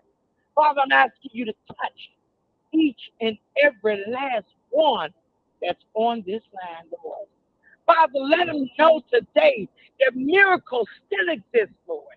Let them come back with a praise report, Lord, saying that they knew that it was only you that was able to allow it to happen. Thank you, Lord, in advance. Thank you for the morning glow. Thank you for Raheem and his family. Keep allowing that angel to be encamped around all of us. In Jesus' name, amen, amen, and amen. Thank you, Lord. Hallelujah. Thank you, Lord. Amen. Amen. Amen. Good deal. Good deal. Anybody have anything before we get out of here? Anybody got anything at all? Great call this morning, man. Great call. Hey, to God be the glory, brother. To God be the glory. And thank you. I appreciate that. We go ahead. Yes, Tamara, give me a call. Tamara, give me a call after this, if you will. Okay. Good deal. Good deal. And with that being said, I want to thank everybody for joining us. And more than that, I want to thank you for allowing DK Media Group and Associates and the Morning Glow for being a part of your morning. It is now, 10:19. You're about to exit the Morning Glow. But before you go, I want you to do me two favors, if you will. One, I want you to continue to pray for us because we are certainly praying for each and every one of you. Number two, why this is real simple. I want you to go out there, find somebody, and give them a hug because you never know. It could be the only hug that they get, or it could very well be their last. Love you, and ain't nothing you could do about it. Have a great day and a better tomorrow. And then we shine some of this light in you from the Morning Glow.